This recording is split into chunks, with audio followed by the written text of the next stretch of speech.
Chapter 402 Engagement. Chapter 402 Engagement. Oh, Songer, you're always running to and fro, gaining knowledge with every trip. I'm sure there are many oddities you've collected along the way. I am very eager to see what you have for me. 2 princes down and 1 to go. Now that the 3rd prince's turn had arrived, his largeness fat body was planted firmly in his chair. The emperor looked at him oddly and teased. The chubby trembled, wiped his ever-sweaty brow and wobbled to his feet before the emperor with a bright smile. Imperial father, I actually planned on giving you a great gift, top grade in fact, of perfect design and quality. To the point. The emperor's face darkened. The tubby wiped his oily hands, sweat falling down his brow like torrential rain, and took a coy tone. But I recalled Imperial Father's teachings. All the lands belong to the king, and all the people are the king's subjects.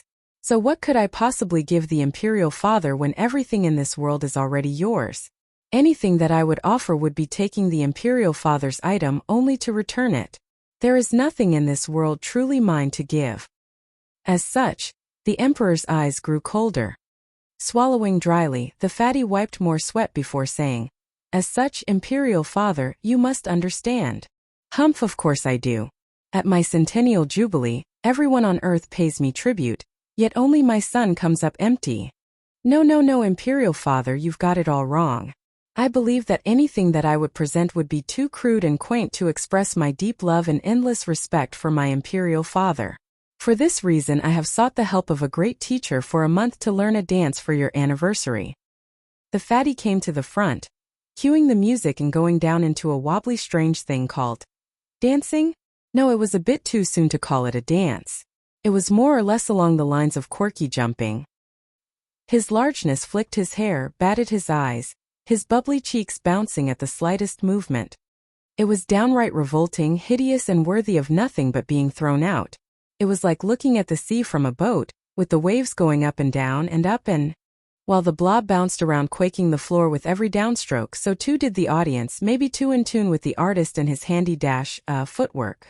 Even their guts were doing the rumba. It was truly a jolting experience. Crack.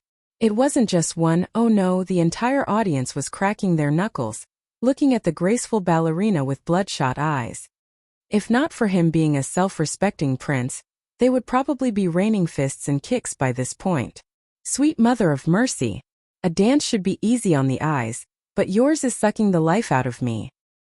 The emperor's face took so many shades of white, even he didn't know it could. Shaking to his very bones, his fists clenched, his eyes red, pouring every ounce of his strength into not jumping in there to sock the ball into cutting the hellish dance out. But at some point, something was bound to snap, and that unfortunately happened to be his patience. Stop. Rumble. The fatty froze with a bent waist, blinking his big puppy eyes at the emperor's bloodshot ones. Every single guest breathed easier, cherishing this moment of peace on earth. Songer, next time bring that great teacher of yours. I promise not to kill him. Now go. The emperor sighed. The chubby bowed and then hopped and banged his way to the chair, pleased as a punch for getting away with it. The rest of the guests were eternally grateful that the horror show had ended. We are blessed that our eyes aren't scarred from watching your chipper son bounce. Your mercy has no bounds, Emperor. The crown prince stood up again. Imperial Father, although the 3rd brother's dance may be a bit rough around the edges, his intentions are good and his heart pure. Please bestow him a reward, Imperial Father. Humph, can anything live up to his performance? The emperor's eyes flashed. Crown Prince chuckled. Imperial Father, 3rd brother has been an oddball since birth. With your endless affection, only giving me and the 2nd brother something will make the 3rd brother feel left out. Please consider his sincere feelings and offer him a little something. Token perhaps. I'll say it one last time. I can bestow a reward on anyone on this land except him. The emperor's smile was cold. What bestowal would even be worthy anyway? It sent a cold shiver down the hearts of everyone. The emperor implied that he was grumbling from having such a fatty as a son. But how could the ruler be so short-sighted, fussing with his son over trifles? Zhuofan scratched his nose, exchanging a look with the 1st and 2nd great minds. He already had an idea what was up. Only the 2nd prince put on a mocking smile. Crown Prince tried it again. Imperial Father, please. Silence. The Emperor said, Crown Prince, there are some things you have no sway over. It's fine, elder brother. I know I've stepped on the Imperial Father's nerves. Not receiving anything is normal. There's no need to try anymore. The fatty pouted, lamented and advised. Second Prince enjoyed their distress. One's a hypocrite, the other's a blob. At least they have each other, humph. The Crown Prince gnashed his teeth and gave one last look to the Emperor before taking a seat. His hands were clenched tight, the fingers digging into his palms. Just why is it like this? I am the Crown Prince. How can I lose to that lard? Glancing at the second prince's mocking face, Crown Prince taunted.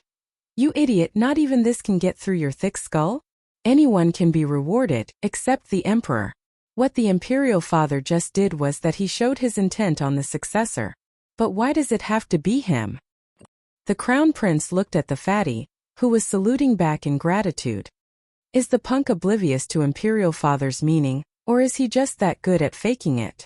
In the Crown Prince's eyes, the longer he stared at his horizontally challenged brother, a thicker bloodthirst was brewing. The celebration went on with the officials, the 7 houses and the delegation presenting their gifts, each with a reward returned in kind. As the music picked up once again, graceful and stacked girls glided into the room while dancing, with that lardass setting the mood for an upset stomach with his class act. The audience got to appreciate these girls' efforts much better, to the point that they saw them as starlets, mesmerizing and soothing. Whoosh! One figure jumped out of the crowd and presented a plate of peaches to the Emperor. Happy anniversary, Imperial Father. May your joy be boundless and your life never ending. The Emperor looked at the apple of his eyes and his heart softened. Ha ha ha, Yongning. You have brought me the best gift. Truly. Yongning jumped up with a smile and went for a hug. Then, Imperial Father, please reward me properly. Ha ha, of course. What would you like? The Emperor laughed, doting on her. With a wobbling face, the fatty pointed a sausage at his dear sister and cut her off. Imperial Father, didn't you want to know my great dancing teacher? It's her. But worry not, Yongning, Imperial Father's word is gold.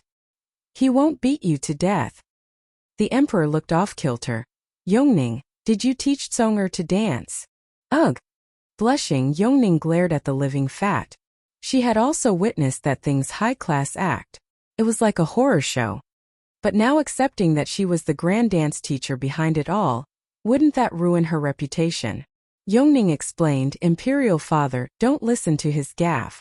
I've taught him to the best of my abilities, but his dancing is just that nauseating. Ha ha, I see. My princess dancing is the best in Tianyu.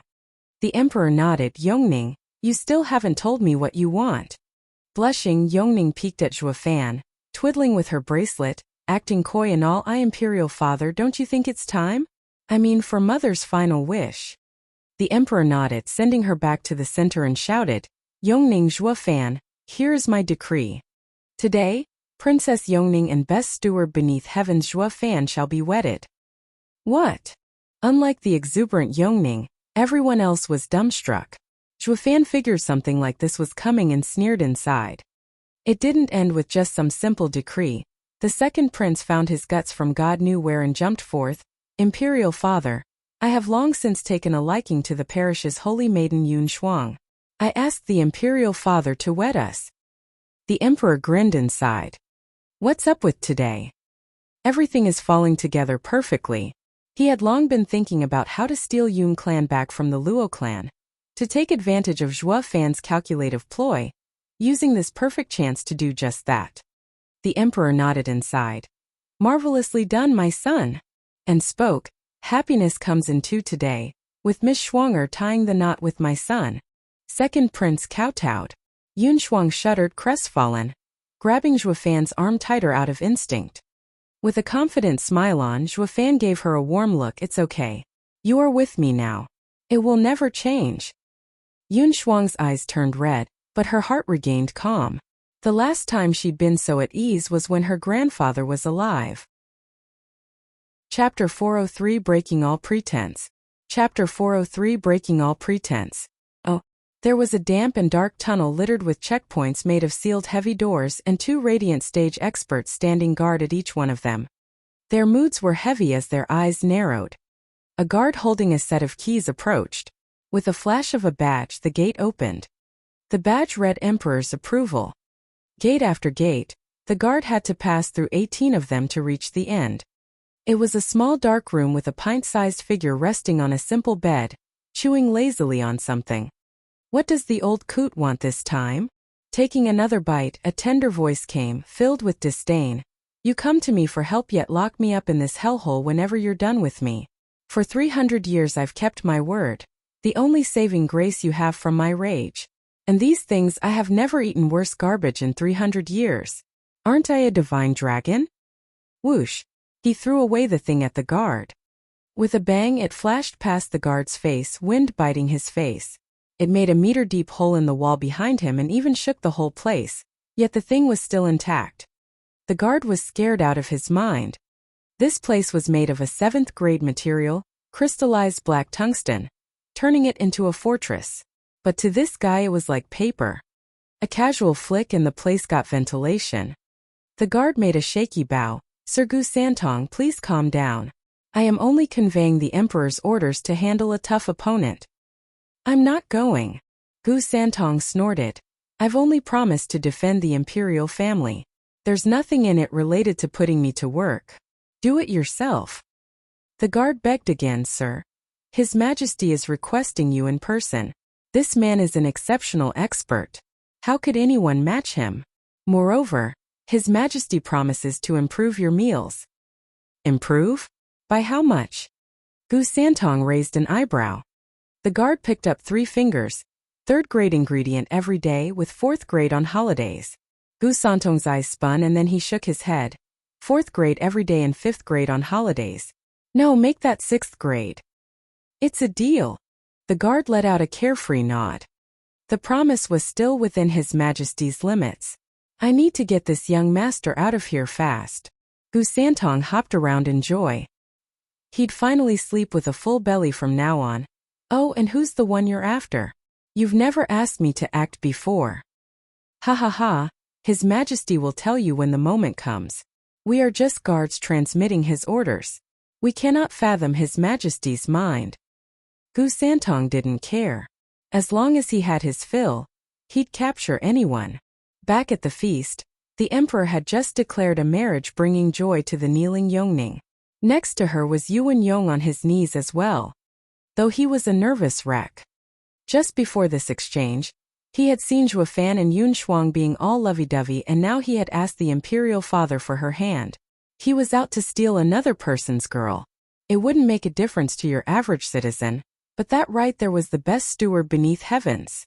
Zhuo Fan's rage was still very much ingrained in his mind, back when the guy flattened his home. Of course he'd be trembling.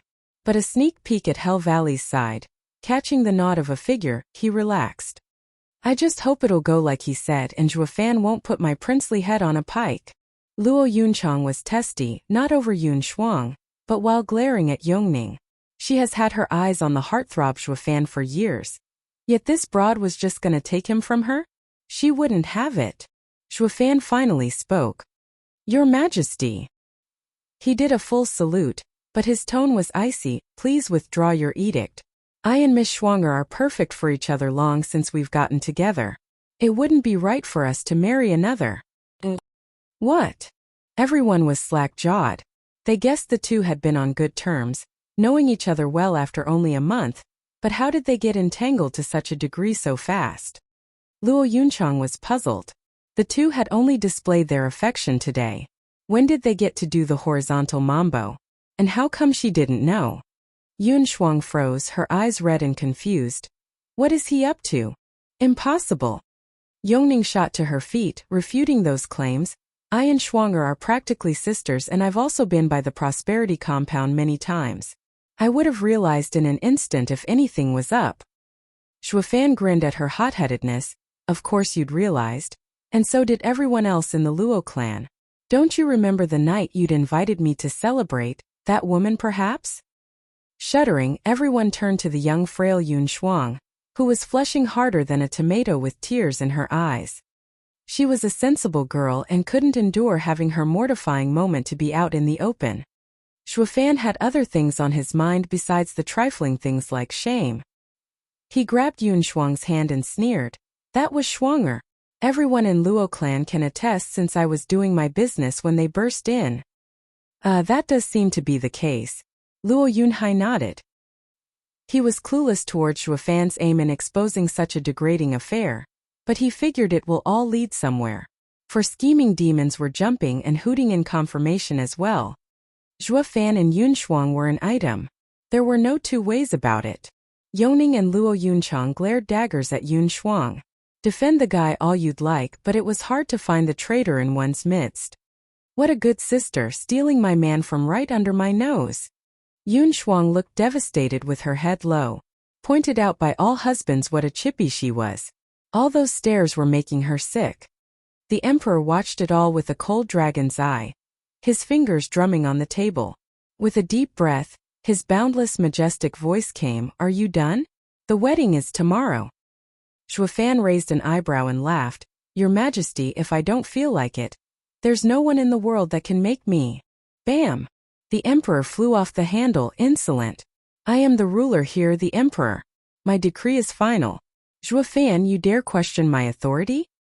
All eyes watched in shock, their hearts drumming in their chests. What's up with His Majesty? That is the best steward beneath heavens. You honored yourself. Marriage is such a trifle, so why make such a big fuss and fly into a rage? Something isn't right about this. It's not just about fighting an edict. The old foxes noticed discrepancies. Zhuge Changfeng and Leng Wuchang knew even more, showing endless calm. The emperor has had enough. He's about to act. Imperial father, please calm down. I and Shuanger are sisters. Even if we have the same husband, it'll be fine.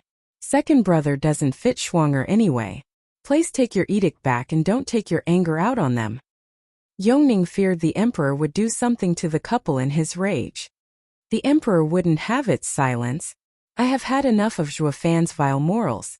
Seriously wounding the delegation, destroying a prince's home, undermining my authority, in contempt of court, brash, arrogant and violent. On such a blessed day, I wanted to make him my son-in-law, yet he refuses my edict. A criminal such as he is a plague on this land. In his rage, the emperor dumped one crime after another on Zhuofan's head. He had so many piled up that even 100 deaths would be too light a punishment. Zhuofan, Leng Wuchang and Zhuge Changfeng were the calmest, having seen it all come. If one wanted someone dead, he'd just find the pretext to do it. The emperor can lift you, can sanctify you, but can also bury you, demonize you. It's all at the emperor's whim. If he wants you hanged, he'd find some excuse, don't you worry. Funny how it matched perfectly with Zhuofan, who had always called himself a demon. Finding faults couldn't be easier. While the blunt Chuanrong looked on stumped. I say, why let him live if he's a criminal on death row? Shouldn't you be over and done with this demon the moment you found him? Oh. Shuofan sneered. Your Majesty does not seem to hold me in any regard. Staying here is pointless, let's go.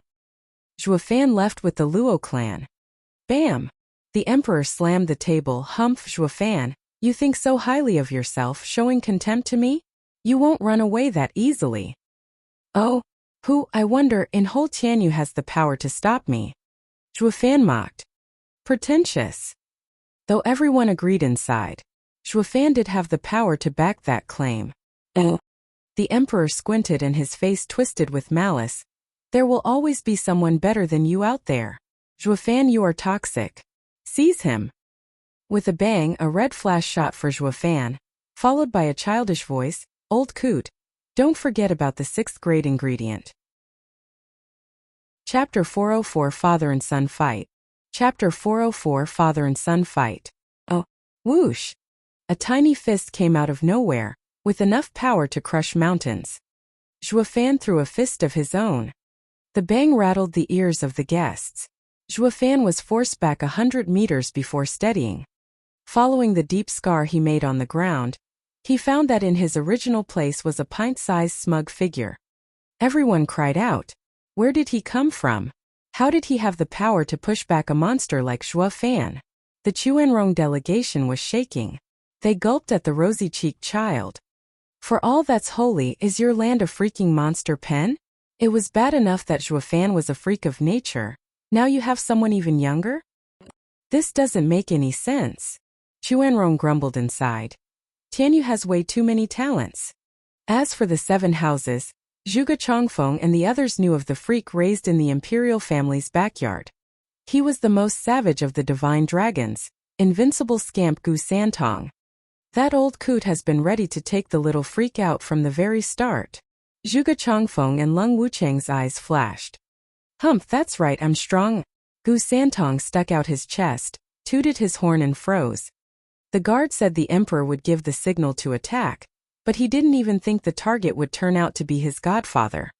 He hesitated, his face changing constantly. Zhuo Fan grinned, having seen this coming. The emperor was frowning at the odd spectacle. What's going on with the little freak? Why did he stop? Duh. Gu Santong mumbled awkwardly. Zhuo Fan didn't let him finish, flashing in his face with the red Qilin arm. Gu Santong blocked by instinct. Bam!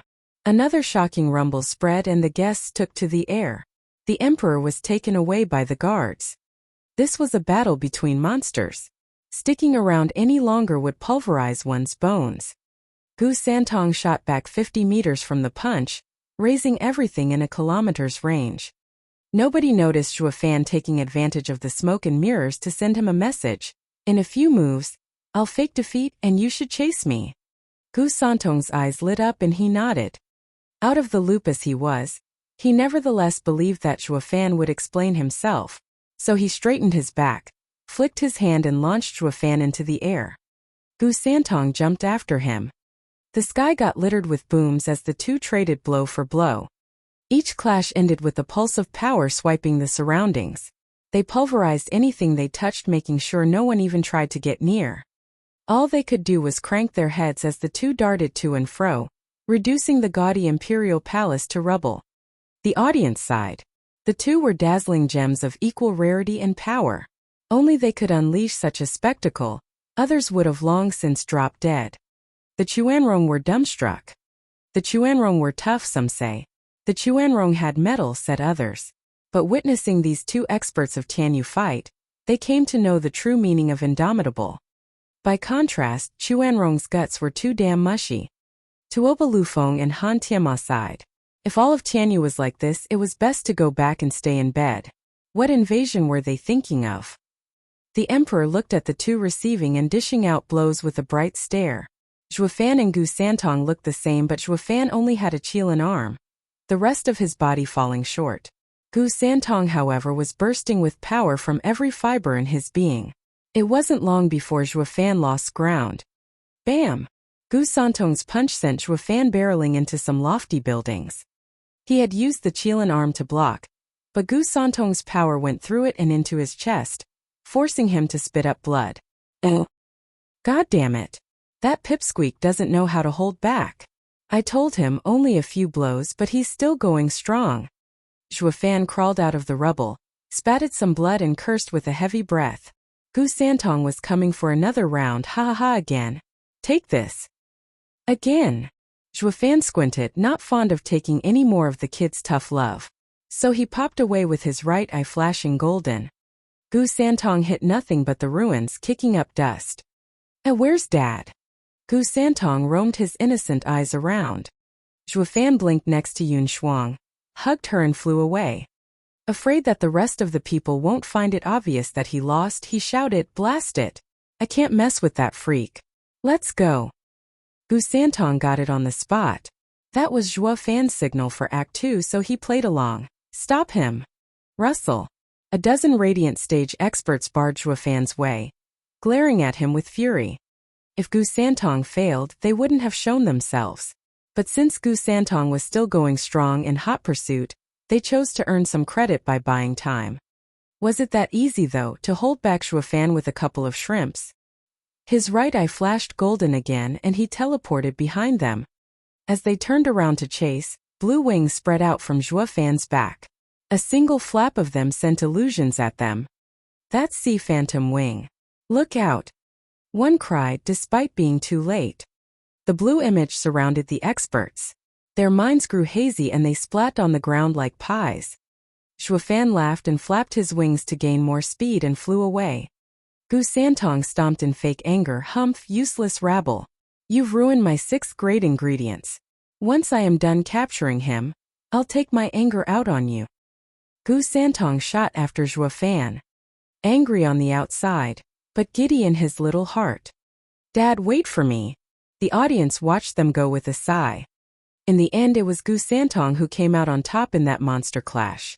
But Gu Santong wouldn't get his paws on Zhuofan anytime soon, not with his guile. Humph! The emperor turned to the ex-Grand Imperial Palace, his anger growing. He flicked his hand at the dazed Luo clan. Prosperity Compound's Luo clan has failed to uphold its character, colluding with the savage Zhuofan. Seize them. Understood.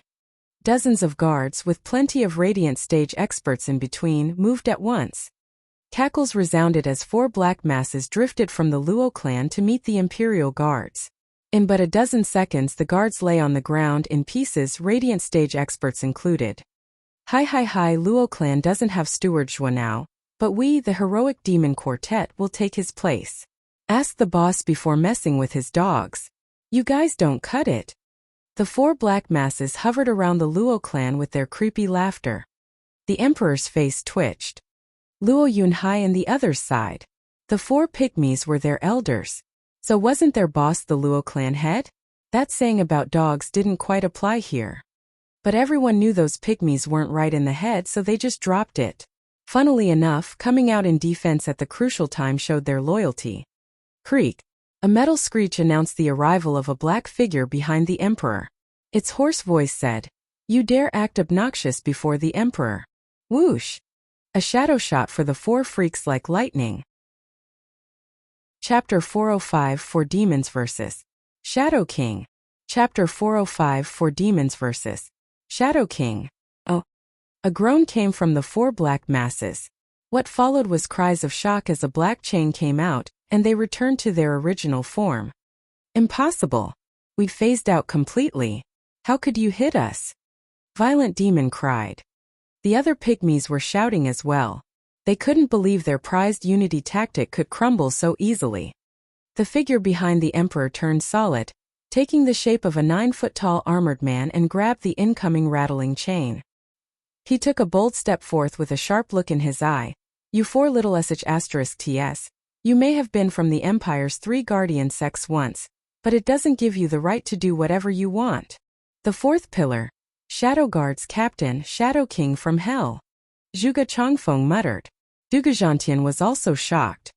They were both part of the 4 pillars, but had only heard rumors of their secretive colleague. Today they found out how dreadful he really was. The 4 scheming demons could make mincemeat out of a 6th layer of Radiant Stage expert. Even give a peak Radiant Stage expert a run for his money. Yet they were now pushed back in one move. Such a rare strength was something only the likes of Zhuofan and Gu Santong could display. Of the 4 pillars, Zhuge Chongfeng relied on his infallible mind, Zhuge Zhantian on his perfect war record and Yun Xuanji on fate reading, to take office. But Shadow King was the only one reaching the top with pure strength. The imperial family had laid low for so long, it had even kept their experts a secret. And now it revealed a true monster of Tianyu. If not for the balance of power in and outside of court, the imperial family would have long since had Tianyu under its iron fist, becoming the greatest clan the likes of Regent Estate and the houses had never seen. Huangpu Tianyuan squinted, his brow sweaty looking at the emperor. The Chuanrong delegation was groaning. Tianyu just kept on popping one super expert after another. It wasn't weak at all. Elder brother, I can't accept it. Let's go again. Sly Demon stomped, glaring at the Shadow King. Violent Demon's eyes were savage and he cursed, let's do it. If we don't tear that bastard to pieces, we're not 4 scheming demons. They turned into 4 black masses again and went for Shadow King. Shadow King snorted and turned himself into black smoke as well. The 5 black clouds got entangled, with one in the middle of the other 4, releasing bangs at every clash. But the center shadow kept letting out a rattling noise.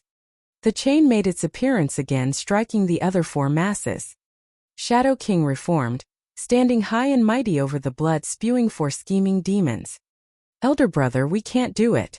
Let's bail." Wimp Demon wailed. Violent Demon didn't want to give up like this but nodded in the end. He turned into black smoke and fled. "Humph, the guy's too thick. We're outta here." "Not to worry, young Master Luo. We're going to find Steward Zhua to help you." "Wait, for scheming demons, weren't you going to rip me to pieces? Why are you running scared?" Shadow King mocked the fleeing 4. The 4 black masses stopped and mocked. What an imbecile. We are the Luo clan's elders. We no longer have anything to do with the demon scheming sect. As for our title, we can just do without it. It's not like you're gonna take it, are ya? Hee hee. Vermin. Shadow King spat. The 4 clouds turned to the out-cold Imperial guards and tore a radiant stage expert apart. Then it spat at Shadow King. "Rotten spade, you haven't heard the last of us. We'll let you go this time, but next time you'll be in pieces." The 4 scheming demons now vanished for good. Shadow King was outraged, his knuckles popping. He couldn't chase or he'd leave the Emperor's side. Everyone saw the Shadow King beat the 4 demos back. But to still look good in front of the crowd, they killed some royal radiant stage expert as a way of putting on a tough front and bragged about it before scampering. Only that radiant stage expert had to suffer in the making of this scene. First his mind went on vacation from Zhua Fan's sea phantom wings. Then the 4 demons came to split him before vanishing away. The poor sod. If his soul would be drifting right now, he'd be cursing to high heavens.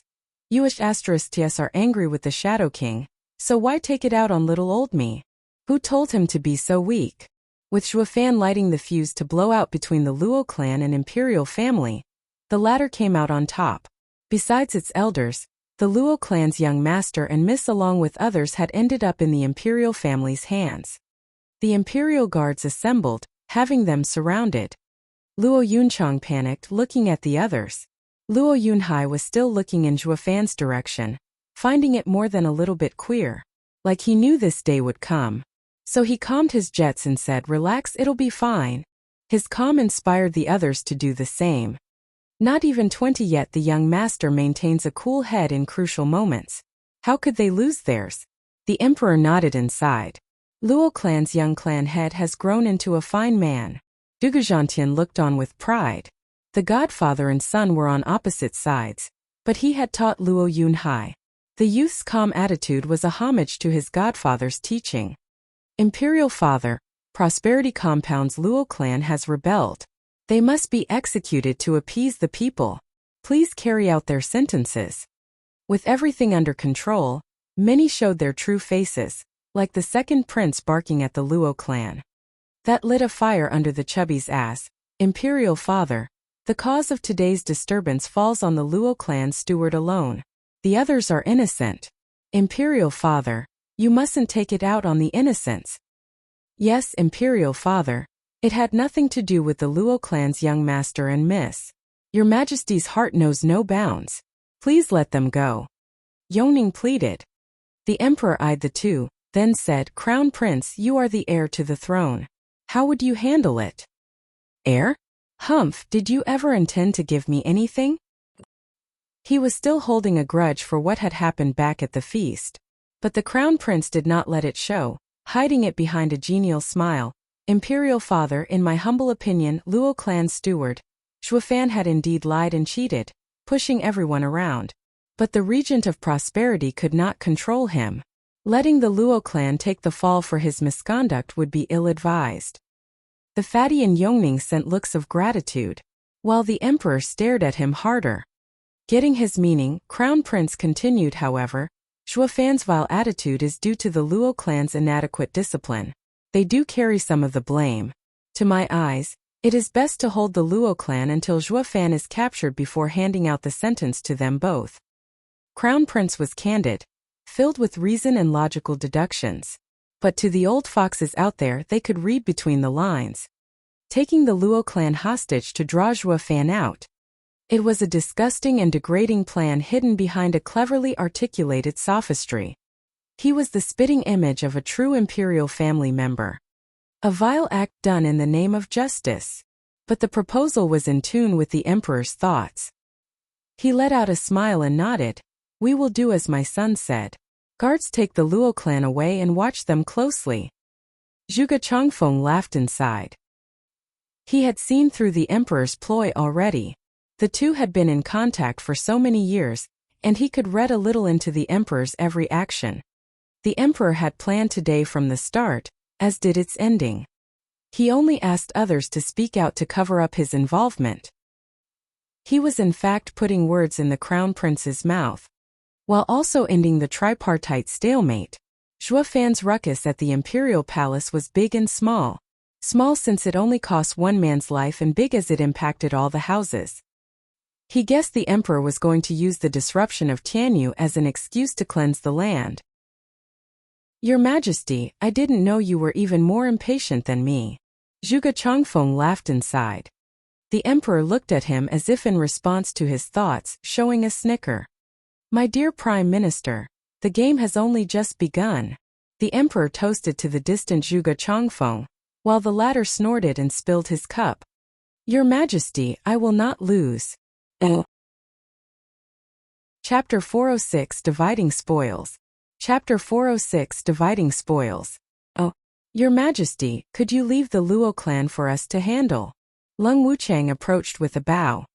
Huang Putianyuan looked at him astonished, not understanding what his scheming steward was after. It was so obvious that with the Luo clan in custody, Zhuo Fan would come back to rescue them if he escaped Gu Santong's chase. In other words, whoever had the Luo clan would face Zhuo Fan. What happened at today's feast was too fast and shrouded in mystery. But wasn't taking the Luo clan inviting trouble? As the estate lord, he had to go out there and rein Lung Wuchang in. But the cool and wise look Lung Wuchang struck had him hesitate, choosing to believe his steward. The emperor gave Lung Wuchang a hard look, not fully grasping his intent. Sir Lung, why should I give Luo clan to the regent estate? Mind giving me a reason? Ha ha ha, Your Majesty, Regent Estate has been the head of houses for the past millennium, settling any disputes among them. Now that there's an eighth house, it still falls under Regent Estate's responsibility.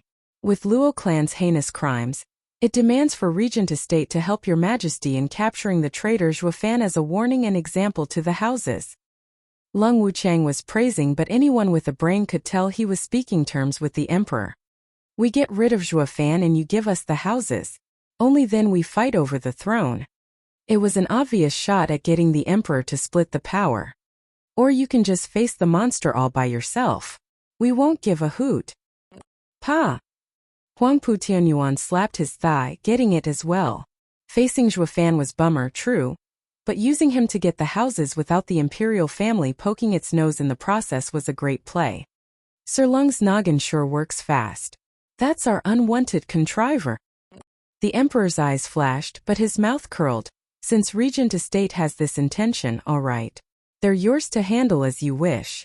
Be sure to work with Gu Santong and catch the traitor. The other houses must combine their efforts as well. Use the demon purging decree at the right moment in tandem with Marshal Dugu. We obey Your Majesty's decree. As they all bowed, only Hell Valley, Pill King Hall and Merrywoods looked happy for their boss taking the lead again. Veiled Dragon Pavilion, Drifting Flowers edifices and Sword Marquis's abode were filled with bitterness. Zhuo Fan was their ally who all of them had to attack, forced into a corner. Now that the Regent Estate got the kill order for Zhuo Fan, the 6 houses had to obey. Through this plan it would fulfill its own agenda in swallowing the houses. Troubled times awaited these 3 allies. The emperor's cold eye swept them all. I have since lost the mood to celebrate. You are dismissed. With an ashen face surrounded by guards and Shadow King, he left. Yongning wanted to plead for the Luo clan some more, but her father's stone-cold look scared her. What no one noticed was the faint evil twitch in his mouth just as he turned. Congratulations, Your Majesty. It all went smoothly. I'd never dreamed that that sly and conniving Zhuo Fan would be routed so easily. Shadow King bowed after some distance, sending this message to the emperor.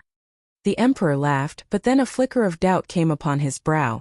It has been easy, perhaps too easy, making me uneasy. Besides the matter with Yongning, I had many more tricks ready. but he took the first bait instead. It baffles me how a level-headed man like him fell so easily. Your Majesty must be overthinking things.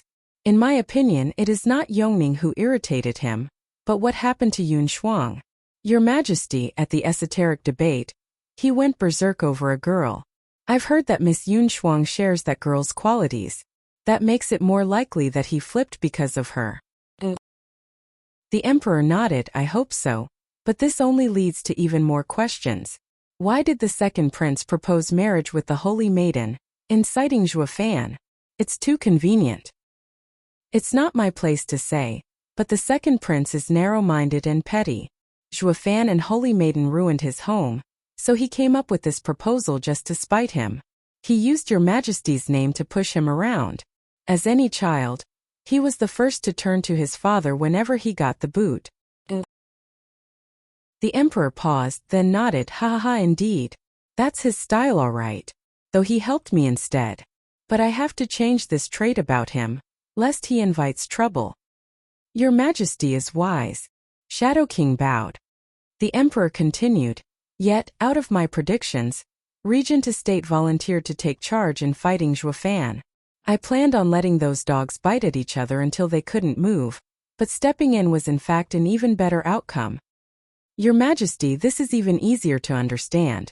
Lung Wuchang is no fool, and with Zhuo Fan becoming the center of this chaos, the public enemy number one, he felt something was off and didn't want to be passive. Doesn't he want what Your Majesty wants, to lead the 7 houses?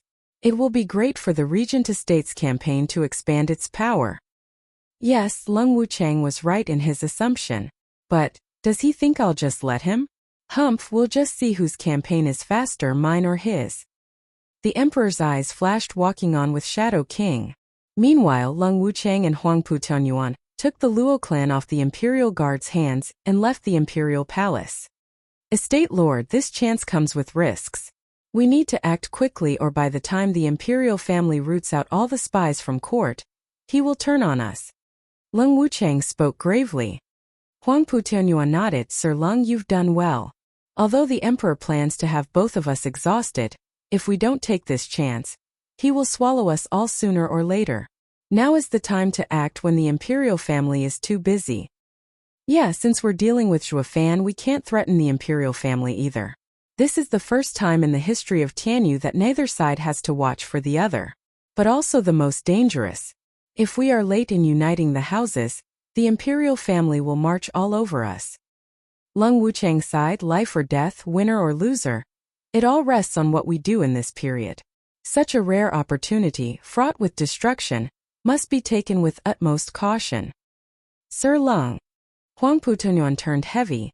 Did the meeting go smoothly? No worries. The kid has lost faith in the second generation, deciding to side with us. At the right moment he will buy us time. Lung Wuchang nodded. Huang Putuanyuan eased up, eyes flashing with savagery. Regent Estate's long-cherished wish would soon come to a head. Win or lose, this was it. Zhuge Chongfeng had the Chuanrong delegation taken back to the garrison, but on their way there, he was plagued with worry. Prime Minister, sir, what is it?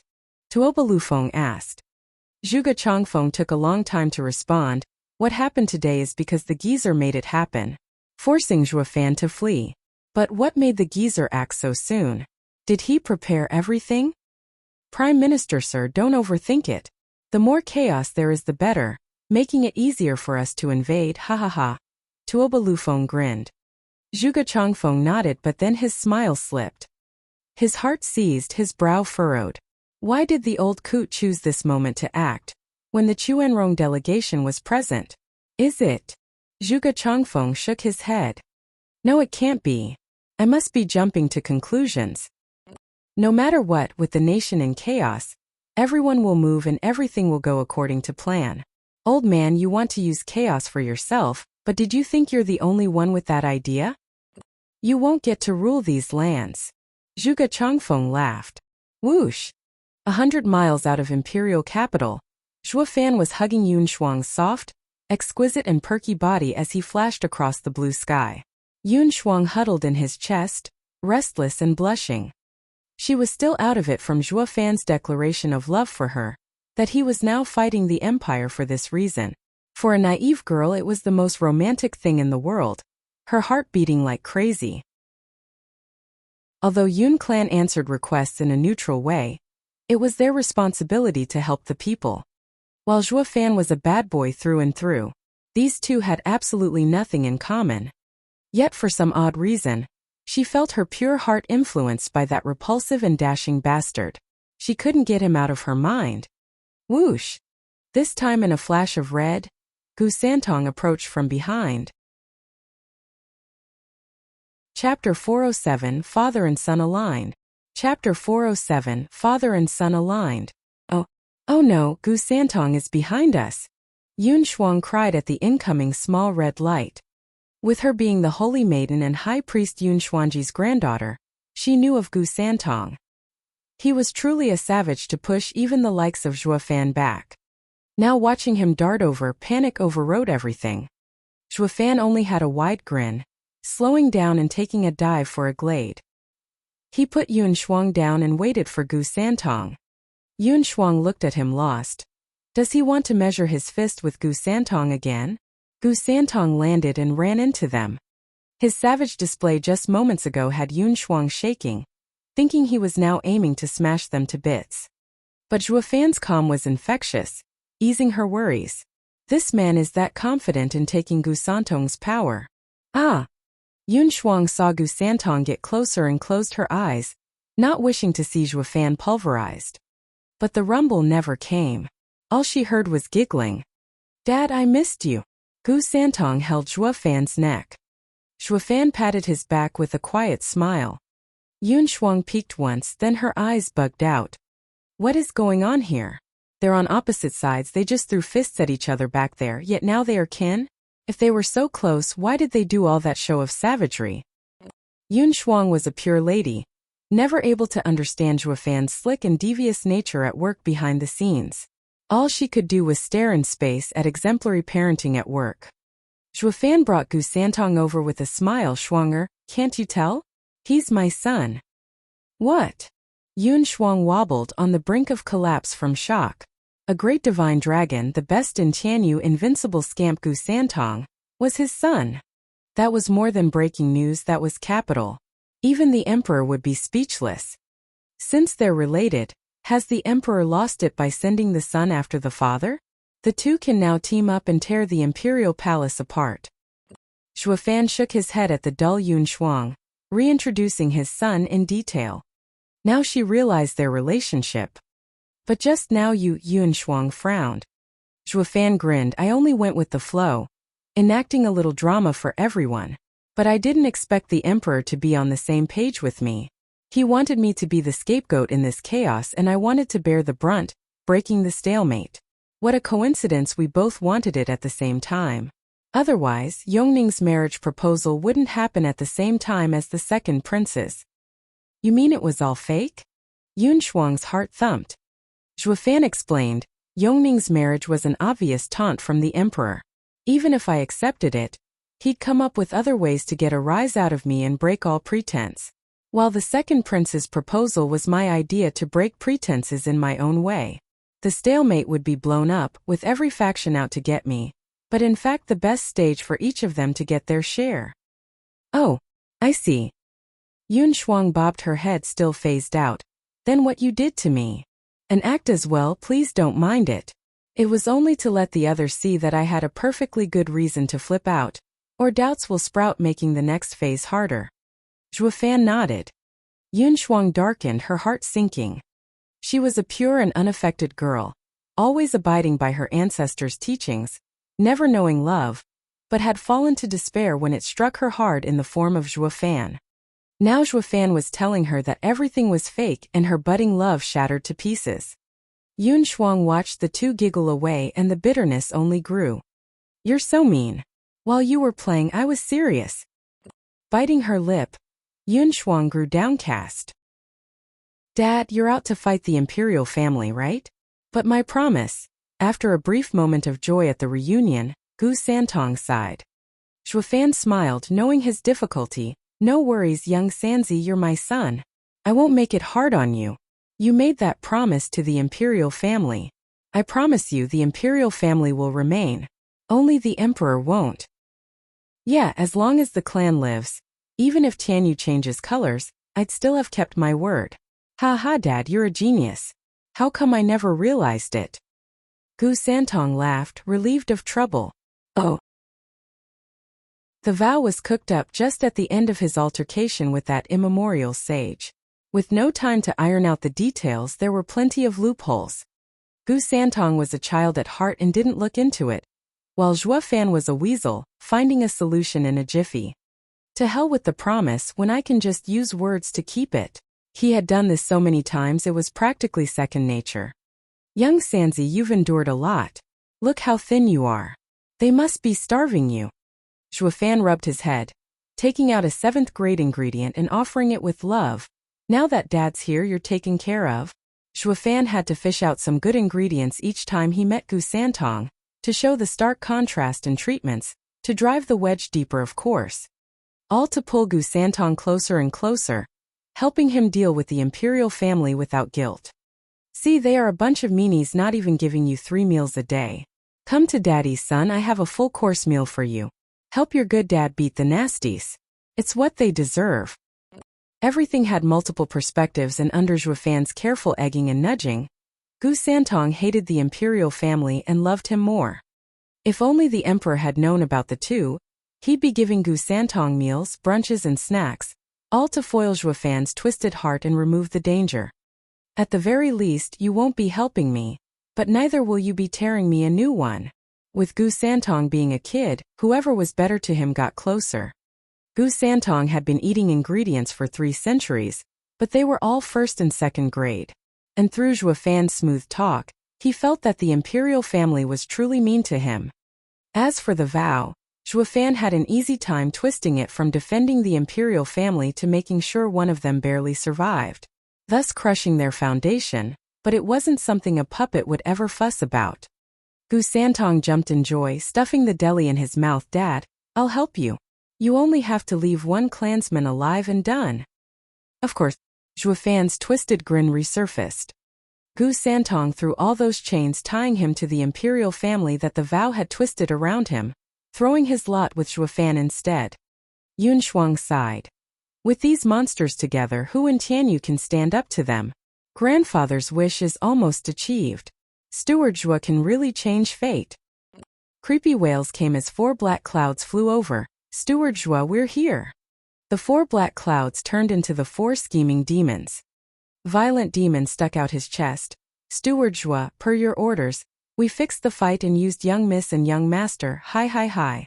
Can you avoid using the word used? It's all tactics.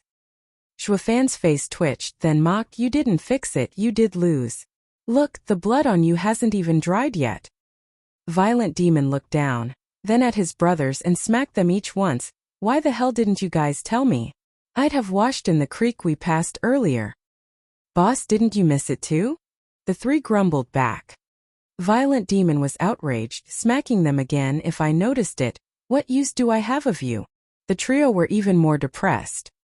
Zhua Fan shook his head. A loss is a loss. It must have been that black captain who did it. He is similar to you but stronger. Losing is only natural. Steward Zhua, we could have won but... Violent Demon wanted to preach on, but Zhua Fan waved, it's fine. A true loss is better than a fake one for those guys to swallow. You take Schwanger to Windgaze City. Young Sanzi, let's go. Where are you going? Can't I come? Yun Shuang asked. Grinning, Zhua Fan shook his head. No, I'm going to get back some hostages. Chapter 408 Terms. Chapter 408 Terms. Oh, on a bleak and lonely mountain laid a hidden courtyard. Lung Wuchang sat under a graceful pavilion in the backyard, free to sip at his wine in relaxation. Whoosh! A black figure popped out of the blue. Facing the old frenemy, Zhua Fan cupped his hands. Ha, sorry, hounded by Gu Santong. Only now did I manage to shake him off. Ha, Gu Santong is all brawn, but it's not easy getting away from him. I reckon Steward Zhua is the only one in Tianyu who can do it. I'm impressed. Lung Wuchang saluted back. Zhua Fan looked at the scene of paradise around him and sighed. Such is Regent Estate. You are even hiding such a refined place on a lone mountain only 10 miles from the imperial capital no one knows about. A true rarity. Of course, with the imperial capital saturated in conflicts and people from all walks of life, intelligence is still of foremost importance. The Regent Estate wants the world, and to do that it has built a secret network. And Steward Zhua can relax. Not even the Emperor's spies can reach us here. We can talk at leisure. Zhuofan nodded, getting down to business. Sir Lung, thank you for your assistance. I presume you have my clan in custody. Where, may I ask, are they now? Zhuofan faked curiosity by looking around. How come I don't see them? Lung Wuchang's eyes flashed. Steward Zhua, you came to me for help to get the Luo clan in Regent Estate's hands by all means, and I've done it. That won't make me your enemy, will it? Of course not. Zhuofan said, I told you. Help me in this and you'll be on my side. But wasn't it something more afterwards? Lung Wuchang smiled. I help you with this, but I am still Regent Estate steward, working out in Regent Estate's best interests. So even if you don't take me for an enemy, Steward Zhua, I can't help but do it to you. Raising an eyebrow, Zhuofan nodded. Quite right. Then, Sir Lung, are you going to do it like the imperial family, and use the Luo clan as a hostage to deal with me?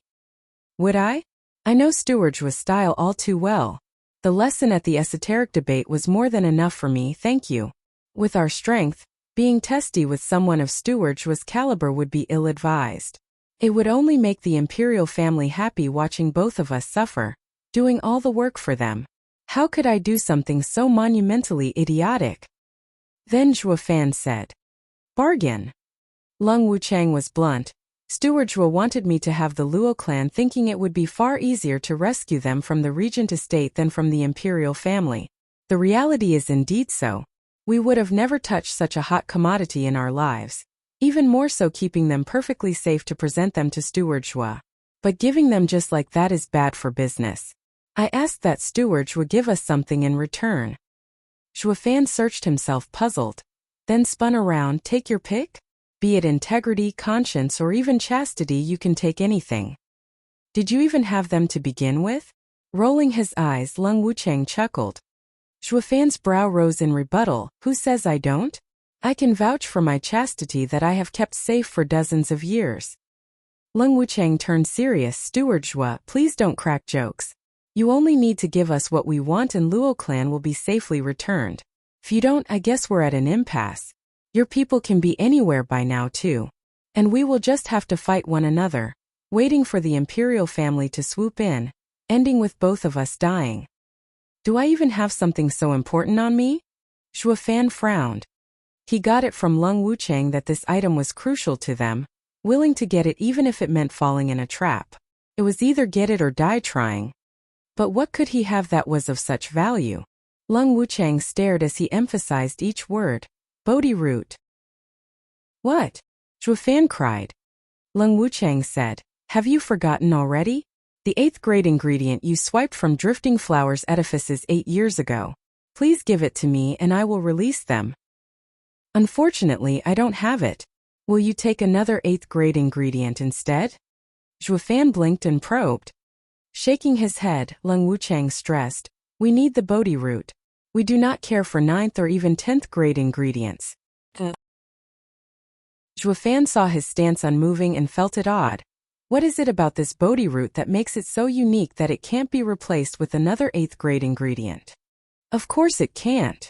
Lung Wuchang sighed. There's no point in keeping this from you now that all the houses are in a final struggle. Why were we so fixed on Drifting Flowers edifices? Because it was a house of women, for one, and mostly because their heirloom was Bodhi root. Otherwise we would have just started our expansion with other houses first rather than insist on dealing with some broads and earn ourselves the bad name of picking on defenseless women. Zhuofan found him honest and nodded. Sir Lung, I shall be frank as well. I can give you anything but the Bodhi root. It isn't with me. When I took that bauble, it was only to divert Regent Estate's attention from Drifting Flowers edifices when in fact the item was returned right after. How else could we become allies? Would you become an ally with someone who stole from you? Lung Wuchang nodded. I see. I had considered this as well. Steward Zhua's answer today has confirmed my guess. Be that as it may, I still need it from you, Steward Shua. What are you asking me for? Go take it out of Drifting Flowers edifices. Shuafan opened his eyes wide. Lung Wuchang mocked, we've been watching them for years, but they treasure the Bodhi root more than their lives. Even if we swallow Drifting Flowers edifices, we still won't find it. But Steward Shua, you as their ally can. You want me to swindle them? Shuafan snorted. You just called them my allies. Doing such a thing will ruin the Luo clan's name, casted out by our allies, standing alone and helplessly surrounded by you. Sir Lung, you never do things half-measure. Ha ha ha, it's not my intention at all. All I want is the Bodhi root. Lung Wuchang spoke happily. This is my condition. All that's left is to see if you will fulfill it. Your men are in our hands, so you can come anytime for the exchange. It ought to be easier than saving them from the imperial family's hands. Take your time to think over carefully. I'll be leaving now. Come find me when you have it.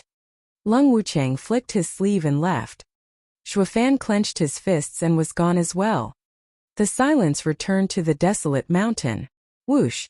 Shuafan reappeared a mile away among the trees. Gu Santong was bored to death waiting on a branch and perked up at his arrival. Dad, you're back. Didn't you say you'll bring those guys too? Why are you alone? God damn it. That old fox has demands. Cursing, Shuafan said.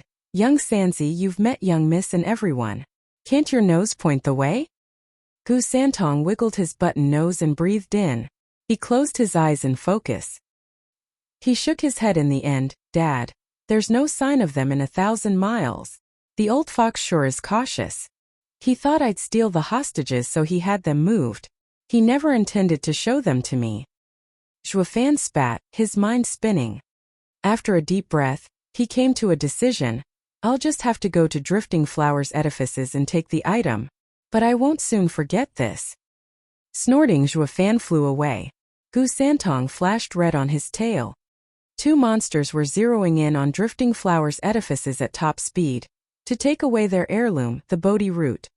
Drifting Flowers edifices, a clique of women, was in for some hard times. Chapter 409 True Illusion. Chapter 409 True Illusion. Oh, whoosh. The bright moon and stars were shining down on two shadows flitting left and right. When the moonlight finally graced their features, it was apparent enough who they were. The father and son duo flew at top speed for 2 months to arrive at Drifting Flowers City. Sent down memory lane, Shuafan kept on sighing. Funny how the first time he had come was as a thief, no different from this time as well. And for the same item too. If Yun Xuanji hadn't told him he was outside fate, he'd think heaven was toying with him. Dad, isn't it just an 8th grade ingredient? We can just punch our way in as we search around. Why wait for the night to sneak around? It's bad for my glorified image. Gu Santong grumbled. Shuafan laughed. Young Sanzi, you don't understand. If it were that easy, Regent Estate would have already done it. Drifting Flowers edifices women are tough. You'll never get anything out of them in a million years unless they give it to you. Besides, I don't want to burn bridges with them. Shuafan sighed, looking at the tall building, lost in his memories. Rolling his eyes, Gu Santong whispered, how are you supposed to do that when you're forcing them to tell you where's their treasury? You ignorant lad, have you forgotten your dad's latest trick? Let me refresh your memory. Shuafan unfolded the sea phantom wings in the sky, their blue glow shining brighter in the moonlight. The disciples patrolling the Drifting Flowers edifices looked above in shock. Shuafan then flapped and blue rays sprinkled down on the disciples, making them fall unconscious. Shuafan flew around the Drifting Flowers edifices, getting every disciple lost in the mesmerizing blue illusion. Pa! The guards outside a door collapsed and grandmother, who was in cultivation, frowned. Xiaoyu, what's wrong? What she saw was a hazy blue glow outside the window. Grandmother opened the door on high alert. A buzz entered her ears and she shuddered. She stepped out and looked around. It was quiet with the exception of the missing Xiaoyu at the door. Where did the child run off to? Grandmother wondered. A cry and some footsteps approached. Grandmother, someone stole the Bodhi root. What? Grandmother froze, watching Iris Overseer rushing with a group of disciples. Tell me quickly. No one knows where Bodhi root is hidden. How can someone steal it? Grandmother, it's true. The person wore a black robe, holding in his hand the Bodhi root. I was just sending disciples to chase. Iris Overseer panted. Grandmother continued, calm down. Have you seen it clearly? Are you sure it was the Bodhi root? Or is it just some ploy to dupe us with a fake then steal it? Grandmother, it's real. I saw it with my own eyes. I also checked its hiding place and it was open. Iris Overseer was panicking. Grandmother nodded, let's check it out. They all surrounded her to protect as she ran. Yet there was only a single person behind her. And in his eyes, Grandmother was running by herself, with no disciples and Iris Overseer around.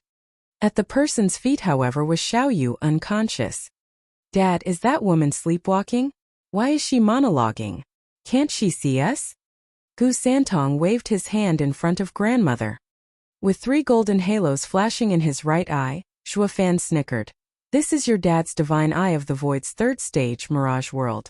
She is trapped in my illusion without her knowledge. Through the illusion she will lead us to the Bodhi root. We will just take the ingredient, leave her unconscious, and no one will be the wiser. They'll blame the Regent estate, of course, and we would be free of charge, still allies. Dad, you're so devious. Though that eye of yours is awesome. We haven't seen each other for so long, and it's already on the 3rd stage. Gu Santong giggled as he made faces in front of Grandmother. Shuofan smiled for dumping the trouble on another and added, Young Sanzi, this hag is more than what meets the eye. She walks behind everyone else, watching everybody's footsteps and where they're going, to avoid having some stranger among them wishing to find out their secret. But this illusion is built from her mind, containing every person's conduct and gait. How could there be any gaps? No matter how careful, she won't find anything. Gu Santong nodded next to him. These people are so cautious. If it were me, I wouldn't be thinking so much about it. That is precisely why you fell for that promise 300 years ago. These people are not your match, but each shrewder and wiser than your entire lifetime. Shuofan spoke at liberty. Gu Santong fell silent. He had 2 reliable fists there. Even if he wasn't subtle, who'd still mess with him? Grandmother led the 2 to a clear pond. She made a sign and with a shout, she pointed at the pond. The water stirred, shirking to the side and revealing a cave. The 10-meter-tall copper gates rumbled open with another special chant. Shuofan cried.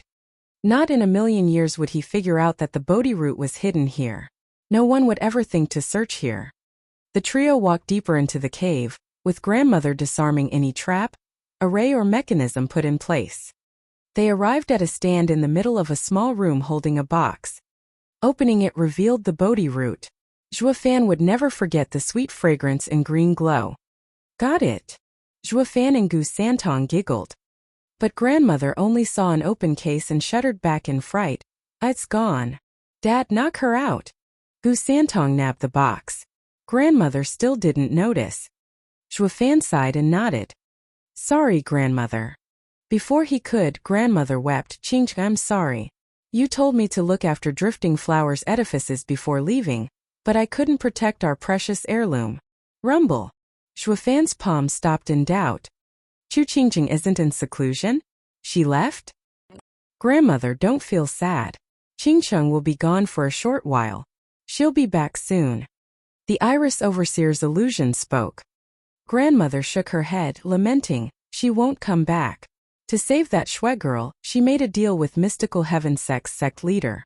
I know for certain she will not come back.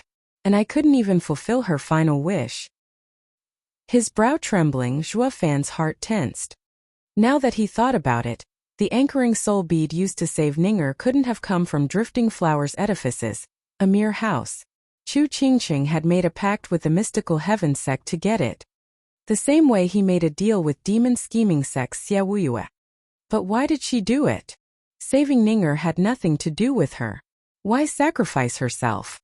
Shuofan felt pain in his heart. His hand trembled, but he couldn't bear to strike. Dad, what is it? I'll do it if you can't. Gu Santong saw him just standing there and thought of helping. Pa! Shuofan grabbed Gu Santong's hand, who was now looking at him oddly. Whoosh! His right eye's halos vanished and the mirage world fell apart. Grandmother woke up from the illusion and turned to the two in shock. Seeing the Bodhi root in his hand, she was stunned. Zhuo Fan, we're allies. Why? Grandmother, chaos is about to spread across the lands. Take everyone in Drifting Flowers edifices to the Luo clan. I promise to protect you. As for Bodhi root, I'll be taking it. He pulled Gu Santong and with a flash of a golden halo they were gone. Only a distraught grandmother was left behind. Gu Santong was even more perplexed. Dad, why did you show yourself? I didn't want to lie. Zhuo Fan sighed, flying with Gu Santong further away. Chapter 410, Regent Estate's Intent. Chapter 410, Regent Estate's Intent. Oh, whoosh! Deep in the woods of a mountain, a lofty and stylish manor rested. A man with a head full of white hair blowing in the wind and full of savage power flashed. The two profound heaven experts standing guard jerked and bowed. Pardon us, but are you Steward Zhua? Zhuo Fan only looked at the manor. You guys sure have plenty of hideouts, even out here. Take me to Lung Wuchang. A month ago, when he had just obtained the Bodhi root, Zhuo Fan contacted Lung Wuchang through a jade slip for the exchange. The old man had seen it coming and told him to come here. This place was close to Drifting Flower City, merely 100 miles from it. He only needed 2 hours to reach it, but Lung Wuchang was slower, getting here only today. Sir Lung is waiting. Please follow me, Steward Zhua. A profound heaven expert was an elder in any clan, enjoying respect and awe. Only with Zhuo Fan it was the other way around, with them bowing and making way. Zhuo Fan walked behind him. Passing many pavilions and after twists and turns, they arrived at a garden where Lung Wuchang was waiting. Lung Wuchang greeted the cold Zhuo Fan, ha ha ha, as expected of Steward Zhua. You got Drifting Flowers edifices treasure so fast. Impressive. Humph, tone down on the theatrics. You already knew I'd get it and got ready after I left. It took me 2 months to reach Drifting Flower City from the imperial capital while you took a month? Zhuo Fan flicked in disdain. Lung Wuchang nodded, haha, yes, it's as you say. I rushed here as fast as I could after you left because I believe Steward Zhua is a professional, that a mere Bodhi root couldn't escape your grasp. It would be a sin to delay the exchange, not with Steward Zhua wrought with worry over the Luo clan's safety. Enough, I said. I can see you're impatient to get the Bodhi root as well. Zhuo Fan's hand flashed, tossing a box around. I just don't get why the Regent Estate is so hung up over this thing. Doesn't it only do wonders for your complexion? Lung Wuchang's eyes never left the box, flashing with greed. Steward Zhua, you don't need to concern yourself with that. Just hand it over and I will deliver the Luo clan down to the last man. This way our deal will be finished. That is all you should be interested in. Zhuo Fan gave him a deep look and then grinned. Right, it's just a deal. It has nothing to do with me. Why you need it anyway? Pa! The box opened and a green root with a sweet fragrance was revealed. Its throbbing vitality overwhelmed Lung Wuchang, his chest moving with excitement. Where are they? Zhuo Fan asked. Licking his lips, Lung Wuchang took a deep breath to calm down. Steward Zhua, we all know of your skills. If I hand them over, you'll just take this item with you and I'll be powerless to stop you. Pa! Zhuo Fan closed the lid and spoke with impatience. Sir Lung, what is it that you want? Are you going to take this and not return my people? Oh no. No, you've got it all wrong. I only mean that I can't give them to you, here. Because Steward Zhua is too dangerous, changing moods faster than the wind, I have to come prepared.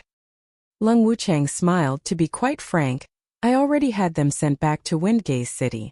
All you have to do is hand that over and I will have Ascending Jade tell them to release them. Zhuo Fan's brow twitched slightly, knocking on the table in thought, if I just give it, you won't release *T. How could I not? With Sir's magnificent display on Beast King Mountain, I've since lost all intention of inciting your ire. Compared to your current treacherous ploy, Steward Zhua who measures every step before taking it, I am more afraid of the Steward Zhua hell-bent on revenge. It would bring no good to anyone. Lung Wuchang waved his hand in a rush, fear streaking his eyes, recalling Zhuo Fan's psychotic breakdown back on Beast King Mountain. Shuafan sighed in the end and handed the box over. I hope, for your sake, that Sir Lung holds up his end of the deal. Holding the box with a trembling hand, feeling the oozing vitality, Lung Wucheng nodded and said to Jade, Steward Zhua, I'm a man of my word. With a gesture the jade slip flew away. Shuafan nodded and stood up. With the deal complete, I shall be going. I need to see if the young miss and the others are safe. If any harm has come to them, humph. Sir Lung will be seeing each other again in Caged Dragon City. Shuafan vanished. Lung Wucheng was left alone with a heavy look. He did fulfill his end of the deal and didn't even so much as leave a scratch on the Luo clan, but Shuafan's cold smile left him shuddering. Not even an honest-to-God man could keep a straight face on meeting Shuafan. He is a savage like the rumors describe him. Such power, such dignity, it's not something everyone has. Lung Wucheng sighed. A rough voice broke him out of his thoughts. Sir Lung, do you have it? Huangpu Tianyuan walked over. Lung Wucheng made a deep bow, presenting the box. Congratulations, Estate Lord. We have it. Huangpu Tianyuan opened the box and shuddered in glee. Ha ha ha. At long last I can train the earth-ranked martial art. 9 Dragons Diamond Body. Indeed, Estate Lord. We are weaker than the Imperial family, but stronger than Luo clan. Yet we can't compare when it comes to the quality of their experts. The Imperial family has Gu Santong while the Luo clan has Shuafan. Freaks of nature capable of fighting thousands. To take these lands for ourselves, we need to defeat those monsters. With the Estate Lord training in 9 Dragons Diamond Body, your power will double. Heaven is smiling on the Regent Estate. Lung Wucheng praised. Huangpu Tianyuan was pleased, but then sighed, ashamed that 9 Dragons Diamond Body needs 9 dragon souls to reach its peak. Especially the last one to become ethereal. But that dragon soul is with Shuafan, a true shame. Sir Lung, why didn't you set the dragon soul as a condition of the deal as well? Estate Lord, please restrain your greed. You know his temper just as well. If we push him too much and he flips, we are not prepared to take him and we will suffer greatly from it. Moreover, the dragon vein soul is a savage being. Even when the eldest young master's fate arrived, he could only subdue one. With the Estate Lord being able to use 8 souls to train yourself, the pain will be excruciating. Only through the use of Bodhi Root's vitality will it be an assured success. Lung Wucheng advised. Sir has yet to even gain the diamond body and wouldn't be able to support so many dragon souls. What is the point of taking back the 9th soul? We should wait for Sir to train in it and then look for Shuafan. Huangpu Tianyuan still believed that he would never train it to peak because of one missing dragon soul, though he understood Lung Wucheng's logic. As haste made waste in many cases, it would be better to use the other 8 first. As for the 9th dragon soul, humph Shuafan, you just wait. I will be coming for that last one. Huangpu Tianyuan snorted inside, filled with battle spirit. None of them noticed a red flash beneath their feet. 20 miles away, Shuafan leaned on a tree, waiting for the red flash to enter his body, his blood infant. When he left, he had blood infant slip underground, tuning in on their designs for the Bodhi root. He had never guessed that he'd find out so fast. 9 Dragons Diamond Body.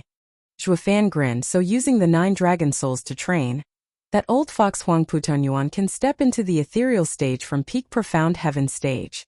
That'll be dangerous. How convenient that I have 1 dragon soul from the set, or I'd never have let go of the Bodhi root. They won't come knocking anytime soon. Not before finishing their training, that is, hee. Snickering, Shuafan glanced next to him. Young Sanzi, let's go to All Beast Mountain Range. On an ingredient hunt? Gu Santong lit up. With a vague smile, Shuafan only shook his head. Chapter 411, 9th Level Spiritual Beast. Chapter 411, 9th Level Spiritual Beast. Oh, roar! In the serene forest, a cry sent the birds scrambling away. A flaming winged beast with huge eyes darted out of the forest in panic and fear. It was shaking from head to toe, frantic and flapping its wings even through the dozens of trees to get out. Stop right there, I said. Now before you make it worse. A childish voice came from behind, yet oddly overbearing. Sweating all over, the spiritual beast wheezed, its wings going faster. It believed the angelic voice was that of a reaper, coming to drag him back to hell. Stop? Are you touched in the head? That's asking for me to sit still as you cut me up. Whoosh! A red flash came from behind, smacking him so hard he folded. Its eyes turned white as it hit the ground in a 100-meter-wide crater. As the dust settled, the spiritual beasts nearby scattered in panic. Only the large beast remained, out cold and battered, as a small figure landed on top. Gu Santong's only reaction to the pitiful back-broken spiritual beast was, "You just don't know when to quit. I told you to stop, but no, you just had to make me do it. How dumb, I don't want your life." Gu Santong walked onto its back, grabbed the wings and tore them off. Blood gushed like a waterfall, but the spiritual beast only jerked, still out cold. Which was probably for the best. Seeing so much blood bubbling out of it would have left it crying. Sweet Jesus Christ, you don't want my life but my wings. How is a flying spiritual beast without its wings any different from a cripple? And you still ask me to stop? Who the hell makes those kinds of demands like it's the order of the day? What could it do? The strong worked in savage and cruel ways. With the wings in his ring, Gu Santong counted on his fingers. Including this 4th-level spiritual beast's wings, that should add up to 80. I wonder how's Dad doing? Gu Santong jumped up in the air and was gone. Only the crippled spiritual beast was left. Its eyes rolled up in their sockets and blood flowing down its back like a river. It wasn't long for this world, that's for sure. Meanwhile, in a clearing, 3 5th-level spiritual beasts were shivering from fear. Zhuofan strolled towards them, his eyes cold and a faint azure flame flickering on his forehead. Sure, they'd fear Zhuofan just the same, even without that gimmick, but not enough to lose even their fight or flight instinct. You three turn around. Zhuofan's eyes flashed. The spiritual beasts looked at each other through tears and turned. How could a man have such power to rob them of the will to even flee? The air around him was obviously from a big boss of theirs. Zhuofan snickered, touching the azure flame. Without this baby here, he'd be out there wasting time chasing these beasts to and fro. Now he could even order them to die and they'd line up on the precipice, plunging to their doom like second nature. Going behind one spiritual beast, Zhuofan's mouth twisted in a smile, touching its wings. The victim trembled and sweated. What came next was a tearing sound, a pain so excruciating it wailed in tears, all while the blood on its back gushed freely. Now beat it! Zhuofan snapped. The spiritual beast dragged its pitiful and gimp body in remorse deeper into the woods, leaving a thick trail of blood. As for the other 2 spiritual beasts, seeing their buddy's woeful fate, they were shivering harder, pleading Zhuofan with their big puppy eyes. They were majestic 5th-level spiritual beasts, pack leaders in the all-beast mountain range. But now their wings were plucked off by a mere human.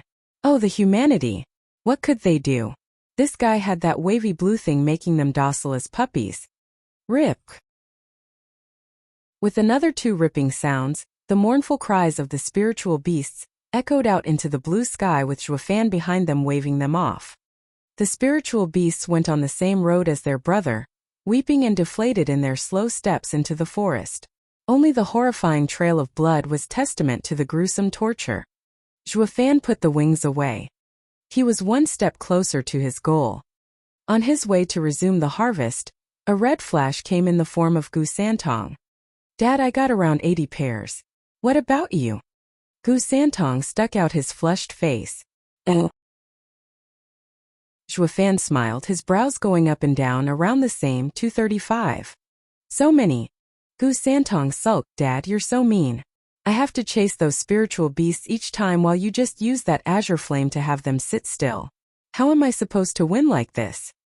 Gu Santong pouted and stomped. This game has been going on for 3 months now. What he thought to be a search for herbs turned into plucking wings and in him losing all interest.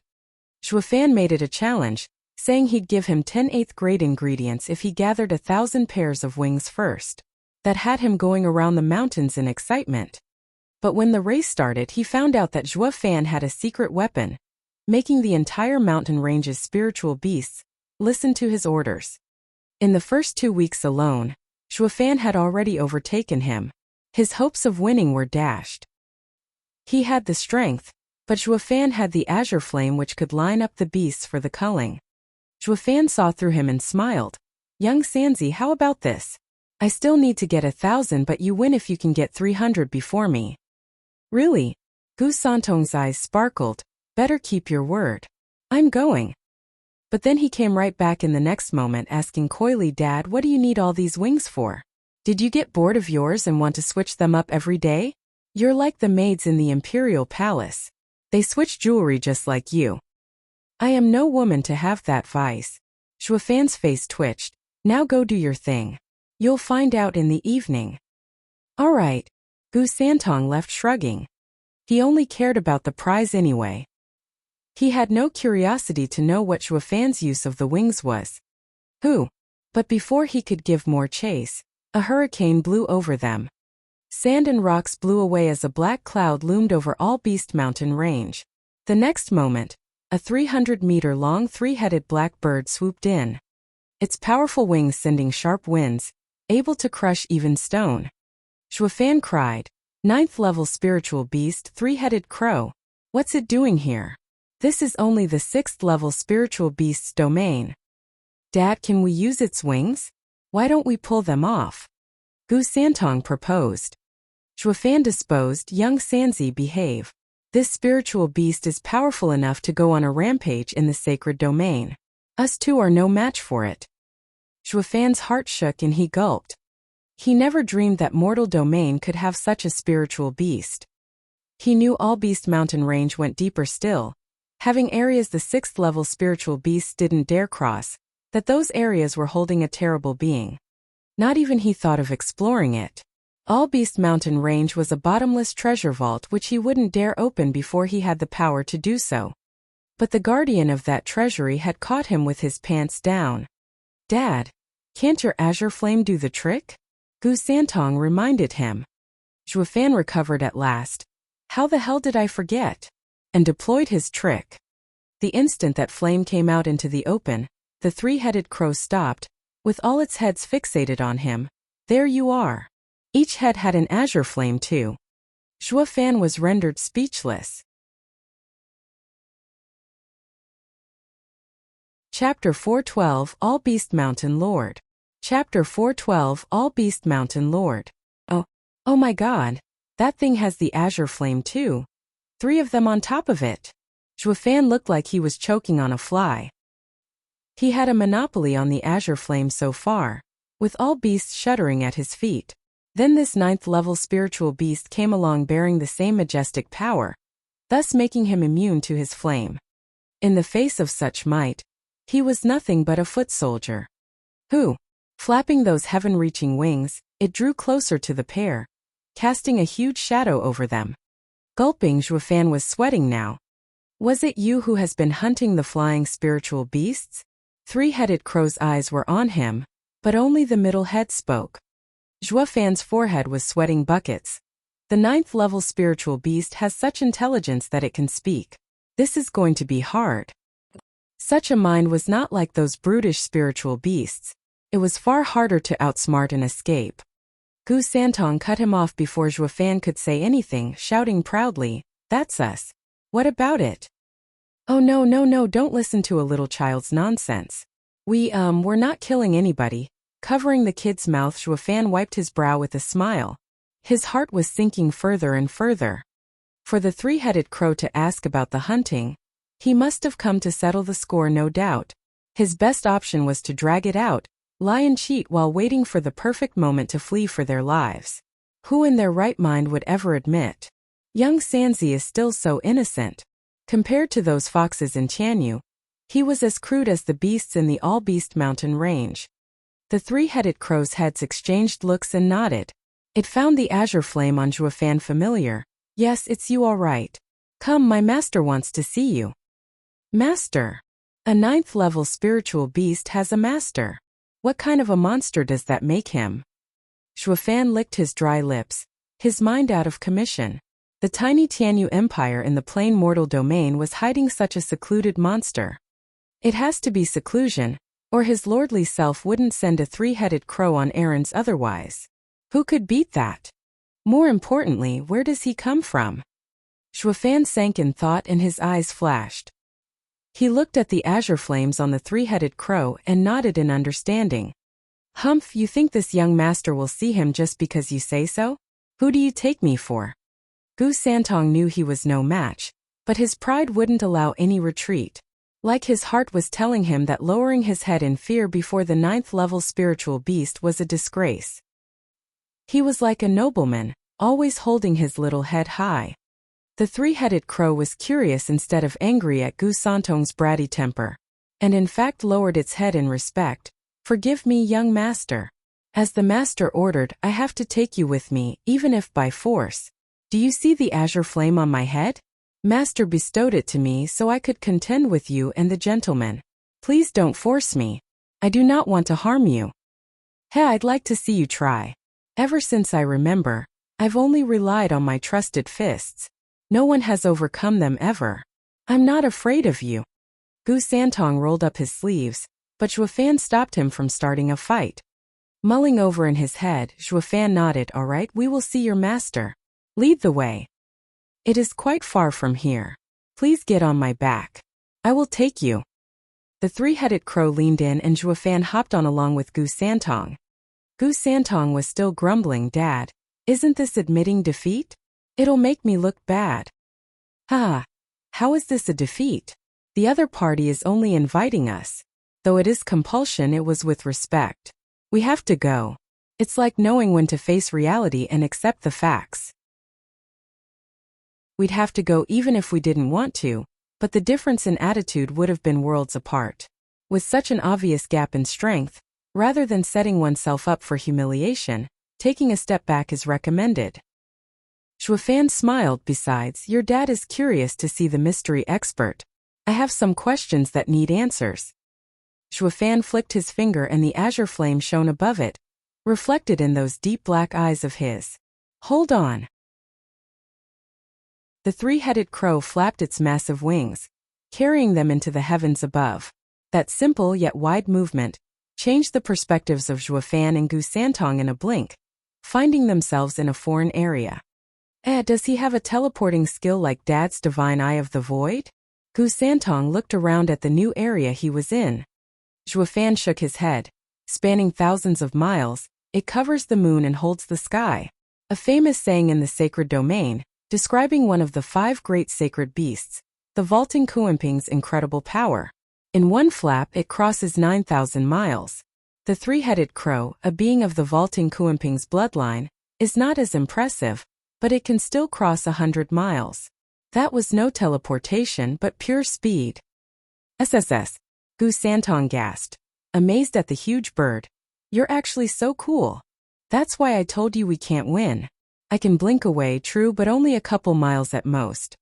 Xuefan patted Gu Santong's shocked head. The three-headed crow's lively tail betrayed its good mood even with the frozen expression as it humbly said, You're too kind. Such a parlor trick is nothing to you, young master. The crow flew deeper into the all-beast mountain range. The spiritual beasts along the way saw their eldest brother passing and lowered their heads in homage, even 9th-level spiritual beasts. Even the hunting spiritual beasts paused to show their respects. This was the power it had here, mainly because of the azure flame.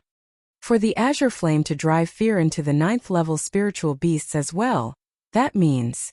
Xuefan squinted. Glancing around he saw the king of beasts, a 6th-level spiritual beast, being preyed upon and causing a startling scene. What came even more as a shock was how the mortal domain had a place with so many high-level spiritual beasts. It begged the question, who controls this horde? What kind of being is he? Xuefan was looking forward to this meeting. An hour later, the three-headed crow landed on a tall mountain covered in thunderclouds. A pitch-black cave faced the all-beast mountain range, like an ever-watchful black eye on these lands. That is my master's residence. Xuefan looked at the cave, at the savage beasts behind them and sighed. The only way to get here was on the three-headed crow's back. It only took us an hour despite the distance. With the two's top speed it'd take them half a month. The biggest shock was the sheer size of the All-Beast mountain range. This area was more than half of the entire range, the true All-Beast mountain range. Master is waiting for you. Please go in. The three-headed crow left with one last polite urging. Zhuo Fan and Gu Santong nodded, stepping into the cave. The two were intrepid men. Come what may, we're ready. He wouldn't get to beat them, that was for sure, even if the guy wanted them dead, so it was best to go in headlong. But since he had sent a three-headed crow to guide them here, he ought to be nice. Probably. The two put their game faces on. Who? An azure frame flared to life, shining the entire cave. The blue glow revealed a throne, and sitting on it was the familiar figure Zhuo Fan saw in his dream. He was a stout middle-aged man in azure garb. He had a sparse beard and a creepy grin. Ha ha ha, my boy, we meet again. You. Zhuo Fan smiled back. Meanwhile, 1,000 meters below Caged Dragon City, in a huge space, a peculiar array was engraved on the floor. 9 golden dragons 3-meter long lay in a pattern around it, the golden chain coming from their mouths binding them to the array's center. Ripples of power were released from that center, constant and heavy. If the venerables gathered, nothing untoward will happen when the array is unsealed. Lung Wuchang stood outside the array in worry. Huang Putunyuan held a green root, a manic glint in his eyes. Humph, if those geezers knew we had the Bodhi root and can train in the 9 dragons diamond body, they'll say the house interests come first and select the best candidate to train in it. They would have had Huang Pu Fenglei train here and threaten my position. With me moving behind their back, it will soon be too late even if they discover, and they will ultimately obey my word. Regent Estate's strongest and estate lord will ultimately be me, ha ha ha. Nonetheless. No hesitation, Sir Long. Begin.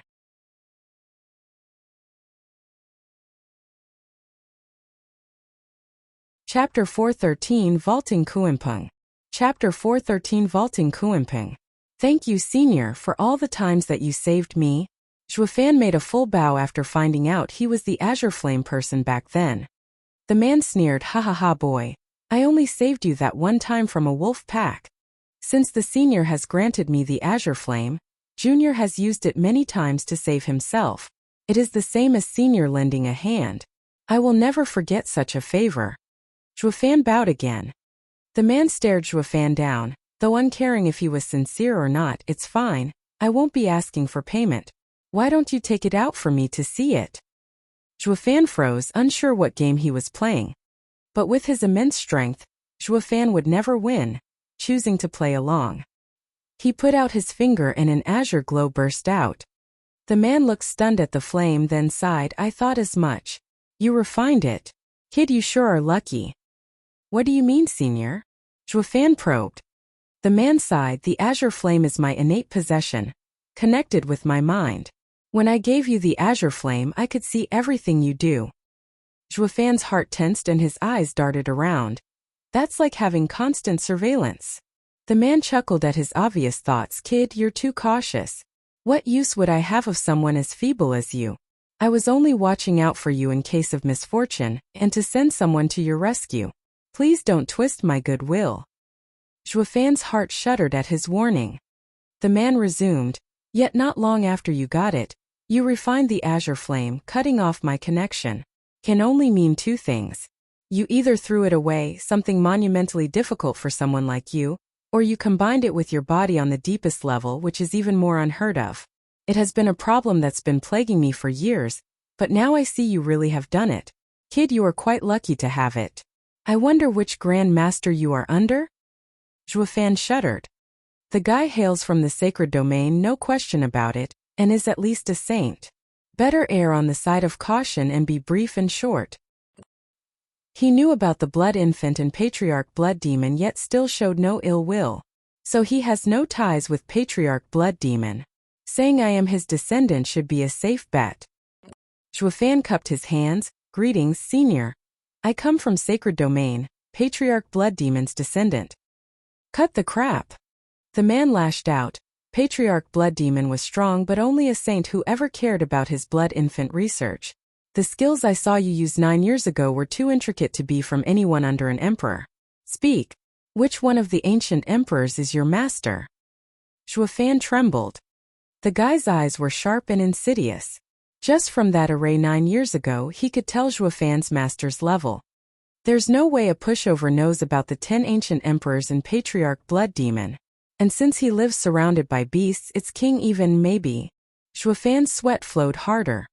In front of this guy he was less than an ant of no value whatsoever. The man saw him silent and sneered, "Kid, I've roamed the world all my life and seen everything. You may not say it but I can still guess it. Those pills and arrays you used were as marvelous as they were rare. Yet you are also masterful in the heinous blood infant. The only emperor in the world who is so knowledgeable and a secret art hoarder is that old freak 9 Serenities." Shuddering harder, Fan was in a panic. In just one guess the man had found out everything, and that too merely from watching him use the arrays. The guy had to have ample experience that even the demonic emperor couldn't compare to. "I am in awe of the senior's gaze." Fan made a deep bow. "I am indeed 9 Serenities Emperor's successor but I never had the chance to meet him." "Ha, that would be close to impossible. I reckon he already went to the underworld and became a ghost by now." The man shook his head.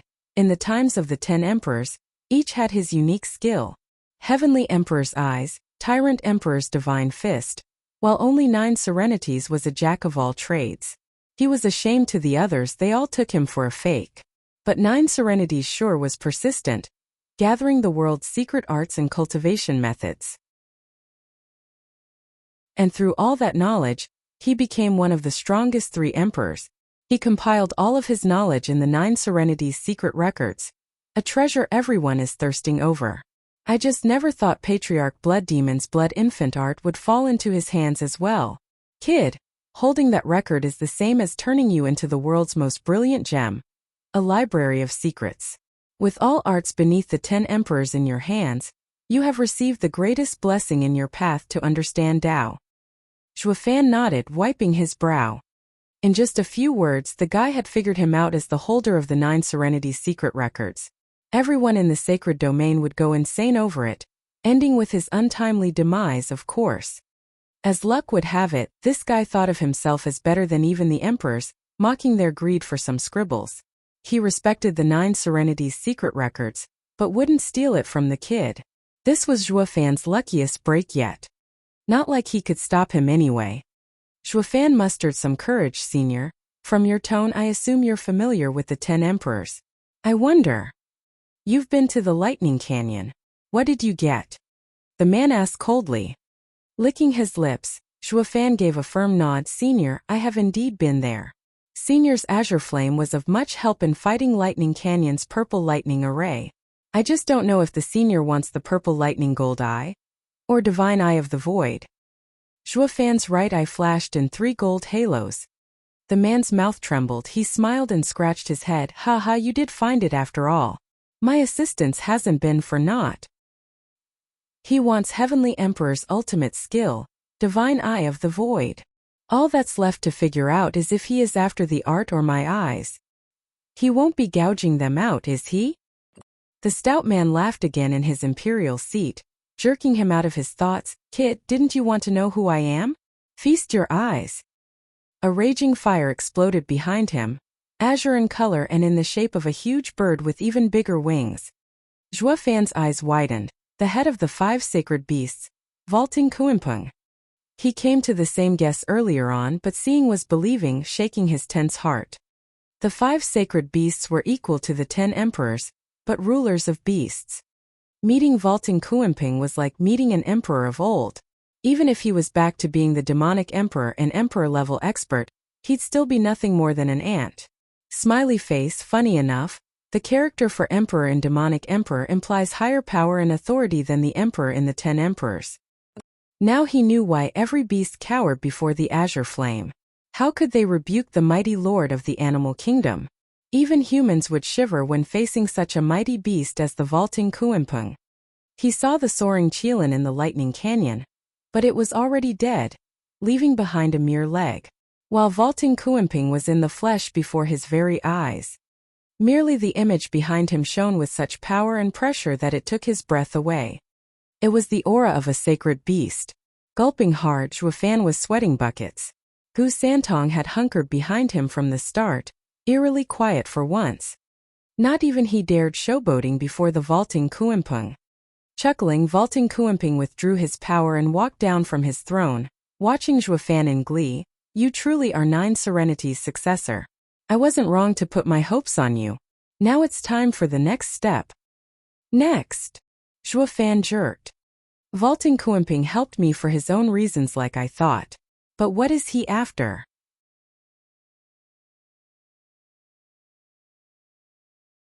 Chapter 414 Qilin's Son. Chapter 414 Qilin's Son. I'll fulfill any wish you may have, senior. Come hell or high water. Zhuofan cupped his hands, his waist bent. Like the most adorable child. Kuimping laughed. Please don't play around. 9 Serenities was a sly fox back then, and with you as his successor, you can't be anything less either. I am not one to believe anything that comes out of your mouth. And like I said, I'm not asking for repayment. This next step is merely a request of mine. You can decide what to do. But you better do it right if you accept. Zhuofan pursed his lips. Kuimping was kind and humble, only requesting. But this style was the best suited in maneuvering others. He knew that if Zhuofan's promise was fake, the only one to suffer would be himself. The carrot would be more appropriate in these cases, adding enough incentive to get the job done. Zhuofan knew that Kuimping's request would be hard, if not impossibly dangerous. There was no way to accept it before even knowing what it entailed. Kuimping nodded. Good to know that you are considering everything. You are the spitting image of the cunning 9 Serenities. The more thoughtful you are, the more at ease I would be on entrusting you with this. Before that though, I would like to ask, mind letting that child be in my care? Kuimping turned to Gu Santong hiding behind Zhuofan, filled with love. What? The two cried at the same time. Gu Santong made himself smaller behind Zhuofan and shivered. Senior, young Sanzi is my godson. Why do you want him? Zhuofan panicked, knowing he couldn't stop Kuimping if he was forceful. Kuimping looked at them oddly. How rare. You two hit it off at first sight and even became a family. This is even better. But the child is related to me, and teaching him will help him greatly. Zhuofan roamed his eyes around in thought. You've seen Brother Qilin in Lightning Canyon, correct? He must be so thin, struck down by the purple lightning for so many years. This child could have only survived in the Lightning Canyon due to his father's help. Taking him out and even becoming family must be because of Brother Qilin's approval. You now know who I am, and since me and his father are sacred beasts, it would be better to let me take care of him. Cut the crap. Gu Santong hooted. This young master has lived in Tianyu. I only stayed in Lightning Canyon for 5 years. How can I be Qilin's son? Kuimping looked at Zhuofan in stunned silence. Zhuofan retold Gu Santong's history. Kuimping fell silent, frowned and sighed. I see, it was 300 years ago. What's wrong, senior? Zhuofan asked. Gu Santong was his godson. He had a theory about the kid's history, but still needed proof. Kuimping said, 3 centuries ago, I heard a sudden cry across the world. It sounded like Brother Qilin's roar of anger. My brothers had an encounter with the Heavenly Emperor once, sealing them in the 3 forbidden spaces with the divine eye of the void, forced to endure the torment of thousands of purple lightning strikes. For many years this remained unchanged. Then at some point Brother Qilin gave a howl of shock. I didn't know its meaning, but now I see it must have meant that he could no longer hold on, and was worried for his Qilin egg dying with him. He used all that he had left to throw the egg out of that space. And from that egg came you, Gu Santong. This is why you had no mother or father. Of incredible power, just like Qilin's innate ability. None of the 5 sacred beasts can beat a Qilin in terms of strength alone. Gu Santong was stunned. He was still skeptical, but soon realized the pain he felt looking at the soaring Qilin's leg back in Lightning Canyon was because of their blood ties. Anyone would be in tears seeing their father reduced to such a state. Zhuofan nodded. He didn't know then why the perfect array had a gap. The Qilin used its outrageous power to make that hole to get his egg out. Yet even the mighty Qilin could only make that little hole, further confirming the might of Heavenly Emperor's eye skill. And in his act of desperation, The Qilin not only lost its life, but was reduced to a mere leg. He had to have overused his strength, leaving him easy prey for the purple lightning. The Qilin might still be alive if not for getting Gu Santong out. Zhuofan sighed. A father's love is like a mountain. Yes, I'm sure of it. When you guys entered Allbeast Mountain Range, besides sensing the azure flame, I also felt the Qilin's aura. Now that you are before me, my sacred beast nose can't be wrong. That is why I had three-headed crow escort you here. To see it clearly, Kuimping rubbed Gu Santong's little head, sighing, "Child, you should call me Uncle Kuimping." Gu Santong only blushed, biting his lip and tearing up. Kuimping wasn't hard on him, letting him digest this shocking news and turning to Zhuofan. "Young Sanzi's history is certain, but I can't help but wonder, what came of Brother Qilin after you entered Lightning Canyon? How is he?" Zhuofan gave a bitter smile, making his right hand flash red. Only this remained. "What? The soaring Qilin's leg is resting under your shoulder?" Kuimping was flabbergasted, touching Zhuofan's right arm.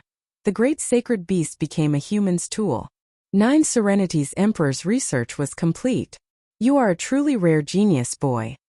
Kuimping instantly took it as an effect of 9 Serenities Emperor's secret art. But Zhuofan was frowning, the sadness gone from his eyes replaced with fear. "For God's sake. Here you are seeing your old pal's only remains, and instead of mourning, you're praising 9 Serenities Emperor's research. Humph, the sacred beasts aren't that friendly after all. Does that mean all that sadness just now was fake?" He came up with 2 logical explanations to win Gu Santong over and to win him over. Since he still has stuff he needs me to do, winning me over takes precedence. Let's see where he's taking it. Zhuofan squinted but sighed. "Senior, please don't grieve." "Oh, sorry, I lost myself there." Blushing, Kuimping took back his hands, the sadness back in his eyes. "Senior, what is it that you want from me?" Snickering inside, Zhuofan bowed. Kuimping sighed. "As the leader of the 5 sacred beasts, I mourn the fates of 3 of my brothers sealed away in such spaces, unable to get out, with me powerless to help. That is why I want you to do it, get my brothers out of there. I will never forget your immense effort." Senior exaggerates. "Nothing is impossible with your power. Junior is a mere ant's disciple. How can my meager skill rescue seniors from eternal damnation?" Zhuofan sighed. Kuimping rushed. "Kid, you underestimate yourself. With 9 Serenities Emperor and Heavenly Emperor's ultimate skills, the sky's the limit. And those spaces came to be through the divine eye of the void. You who possess that skill will have no problem removing the seal. But my achievement is meager. It'd be better to give the art to Senior. With your training you'd complete it in no time." No. Kuimping shook his head hastily. "Each person has his own path. Humans comprehend Tao to rule over everything, while sacred beasts unearth the power deep within. Each has their own strengths, but never can they mix. A human's art is something a sacred beast and spiritual beasts can never learn." Zhuofan unclenched. Of course he didn't lose it and turn charitable. He wouldn't just hand it over. It was all a test. Now that he knew that the sacred beast couldn't use his art, he breathed easier. Since there was no conflict of interests, they could build a stable business relationship. "Dad, just do it." Gu Santong's pitiful eyes turned to Zhuofan. Recalling his father's tragic passing, Gu Santong wished to help the other sacred beasts. Zhuofan patted his little head, chuckling fondly. "Little scamp, how can I not? We are in another guy's home after all. He said he won't force us, but even a moron can see this is no request. Humph, if I don't agree, there won't be a bone left of my body in this mountain range." But Gu Santong merely showed a bright smile. His innocence warmed the cockles of his heart. The kid's puppy looks aside. Business is business.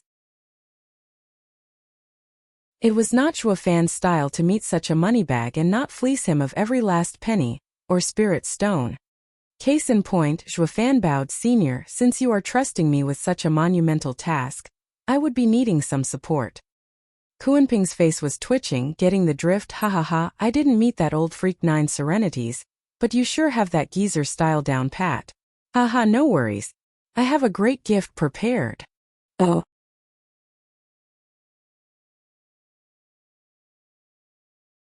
Chapter 415 Open the Mind. Chapter 415 Open the Mind. Pa! Kuenping snapped his fingers. As rumbling came from outside, Kuenping glanced at the two, walked out and smiled. Come with me. They were right behind him, but froze as they left the cave. It was a heap of bloody spiritual beast wings. Scarlet blood ran from the base in rivulets, a testament to how freshly plucked they were. While over them, 9th-level spiritual beasts flew around still, adding to the heap an extra pile of bloody wings, shaking the ground every time. Zhuofan gasped. As a demonic emperor, he had seen his fair share of ghastly genocides, but it was his first time seeing it done by their own kin in cold blood. He now knew for sure that Kuenping was a determined, vicious and ambitious person. Spiritual beasts were not but slaves to a sacred beast, their tiny little lives having no worth whatsoever. Even as they tore those wings from the beast's shivering bodies, their hearts wouldn't so much as twitch. I know you've been looking for spiritual beast wings. Here are 100,000 from 4th, 5th and 6th level spiritual beasts. I can have them fetch more if you want. Kuenping smiled in a savage tone, fitting for a beast overlord. Zhuofan waved quickly. Senior is so thoughtful. I could never use so many. I only wanted 1,000. Senior's generosity and consideration has been more than enough. However, my ring can't hold so many wings. It's fine. Kuenping flicked his hand and the heap of wings entered his ring before he handed it over to Zhuofan. Please take it. It was a ring sparkling in azure, of a different class than his thunder ring. It had such a thick spiritual energy coming from it that it gave off a refreshed feeling and filled one with yuan qi. There was no way an average guy could just show up and make one. Sacred ring. He wanted to go for it, but taking such an item couldn't be done casually. Only those in power in the sacred domain had the right to flaunt such rings. Not even he, a demonic emperor, qualified. Kuenping chuckled at his hesitation. I see. Although no one can recognize the sacred ring in the mortal domain, you will one day go back to the sacred domain. Haha, you have such a far gaze. But it's fine. Kuenping hooked his finger and the thunder ring flew into his hand. With a flash of azure, the two rings combined. Thunder ring on the outside, but still as large inside as the sacred ring. Zhuofan paled inside. Such skill, his refining must be divine. Another thing this demonic emperor found he was lacking. Vaulting Kuenping truly is the head of the 5 sacred beasts, of the same existence as the 10 emperors. His dumbfounded look stroked Kuenping's ego, smiling and nodding. The guy's cunning tricks involved not only luring but shock and awe as well. See that? No flattery will ever match my greatness. So be good and stick with me if you want to live a good life. Or I just might squash you. Zhuofan's face was just the one he had wished for. Eh? Kuenping raised an eyebrow, looking at the ring stunned. With a wave and a flash of purple, a purple thunder skylark flew out and landed behind Zhuofan. He glanced at Kuenping in fear, further hiding behind his father. How odd, this thunder skylark wields the power of purple lightning. Kuenping's eyes shook, pointing at Shower Boy. Did you have a role in getting the thunder skylark to use purple lightning? A yes and no.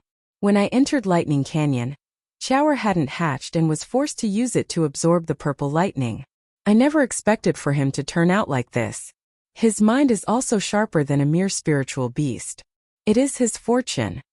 Zhuofan stated. Why, Senior, is there a problem? It's such a freaky event that I've never seen one in my life. Heavenly Emperor's purple lightning comes from heaven-splitting Thunder Phoenix, one of the 5 sacred beasts. Its innate ability was this purple lightning.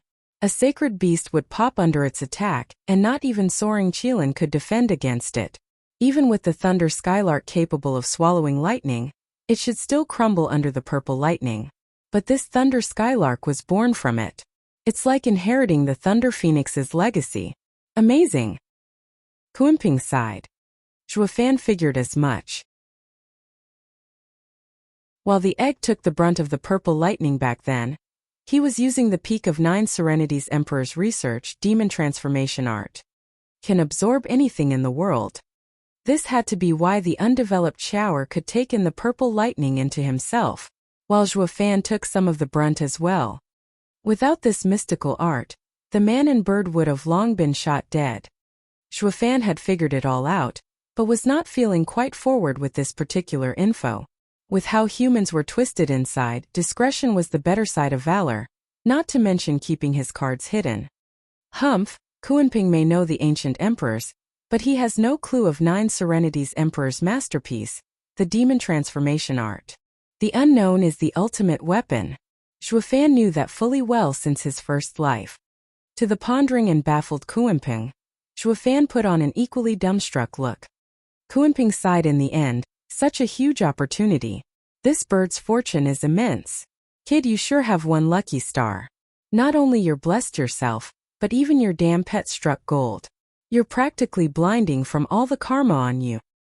Senior, that's just luck. Xuefan bowed. Kuanping grinned. Then let me add my own blessing and gild the lily. Kuanping motioned and Shower drew closer, panicking and crying. Gu Santong wanted to interfere, but Xuefan stopped him. Kuanping was the head of sacred beasts. He wouldn't lower himself to picking on fourth-level spiritual beasts. Kuanping fixed his happy eyes on Shower and an azure glow flew from his finger and into the bird's forehead. Shower's frantic wings stopped, it cawed once and bowed. Thank you for your blessing, sacred lord. Shower can speak. Gu Santong turned shocked to Xuefan. Xuefan was out of it as well, but only for a jiffy. But why is it a female? Yep, Shower was a she now, along with all the perks that entailed. She had a soothing voice and was unlike her old man in style. Though a chick in more ways than one, she shouldn't have such a soft voice even as a young one. It was totally different from Gu Santong. Father, brother, I have always been a girl. You just always took me for. Shower flapped next to the two, blinking her huge innocent eyes. Xuefan Ahmed, Sunj. Younger brother. Gu Santong blushed. Shower huffed and puffed, flying around the two. I'm a girl, a girl. Ha ha ha, kid. You don't even know your spirit animal's gender? Kuanping cracked up. Malarkey. How should I know when I didn't send her to find a mate? Rolling his eyes, Xuefan kept that to himself and only showed respect. It's of my own neglect, embarrassing myself before senior. But what did Sir do? Opened her mind. Kuanping smiled. Kid, I have to admit, you are loaded with treasures yet can't even see them. I was born out of chaos itself to become the head of the 5 sacred beasts. Like that thunder phoenix, I use the chaos flame, a gentle flame. It can transcend the soul, harmonize yin and yang and open the mind. Kid, you have my chaos flame. If you used it to refine your soul for 10 years you would have been in the ethereal stage. What are you still doing in the profound heaven stage? A darn shame. Why didn't you tell me that the first time? Xuefan was stumped and grumbling inside. At least he was a hard worker in building up his strength all this time. But who'd be a moron to skip such a shortcut?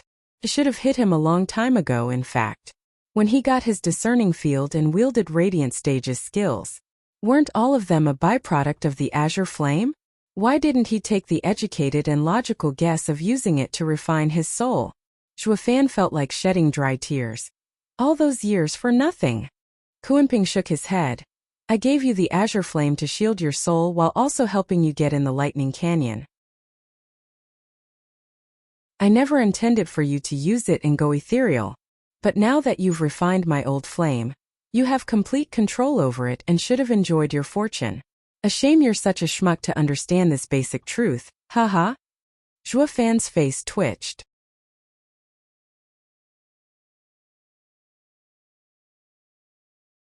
Chapter 416 loaded. Chapter 416 loaded. What's 10 wasted years anyway? You'll have plenty of time to cultivate in the future. Don't feel too down in the dumps. Kuanping patronized. He snapped his fingers and the new and improved thunder ring returned to Xuefan. Sighing, Xuefan put it on and his eyes popped out. This is 10 billion sacred spirit stones. Ha ha ha. This is the gift I was talking about. What, you thought it'd only be some spiritual beast wings? Kuanping spoke with pride. I mean, I am an ancient powerhouse that roamed the continent after all. This is nothing. With that old coot 9 Serenities bag of fancy arrays and tricks, you'd stumble upon some monsters at some point, and with my little help you can now survive them. Just work hard in helping me. That's all the compensation I want. Upstart. Zhuofan clicked his tongue, seeing the motherlode sparkling in his ring. The sparse spiritual treasures and ingredients gave such a poor feeling besides the billions of sacred spirit stones. It's more than what the sacred domain's heads of sacred clans can come up with. Arrays demanded spirit stone, and above the 12th grade arrays, there were 6 more, the sacred arrays. Those worked only with sacred spirit stones. But sacred spirit stone mines only existed in the sacred domain, in the hands of the clans there, not to mention their low number. Yet Kuanping smashed him with so many zeros with a flick. That's a sacred beast's boss for you. Everything he does it in style. Zhuofan put the ring on with a shiver. He was so moved he could cry. Kuanping nodded. Now that's called glossing over the defects to take advantage of someone. I gave you a fortune, so you better do your own part and more. Zhuofan took a deep breath and cupped his hands. Senior, I will see this through, come what may. I will find the other danger zones and save seniors from impending doom. Very good. Kuanping beamed. I've got this slick to change his mind. If there's nothing else, start right away. Young Sanzi will stay with me as I pour my all in teaching him. He's been out there for 300 years without a guide, unable to make use of his sacred beast innate strength. What a shame. Kuanping spoke. The 3-headed crow landed, obviously intending to give Zhuofan a lift out of here. Zhuofan nodded, put shower in the ring and patted Gu Santong's head before hopping on the bird's back. Gu Santong was downcast, pleading with Kuanping. I want to send Dad off. Kuanping nodded. Gu Santong perked up and jumped on the 3-headed crow as well. The 3-headed crow flapped away, taking them outside All Beast Mountain range. Kuanping watched them vanish in the distance with a glint in his eyes. Ha ha ha. Who would have imagined I'd run into Thunder Phoenix's successor? Although a mere chick and soft, but very much capable of becoming a sacred beast.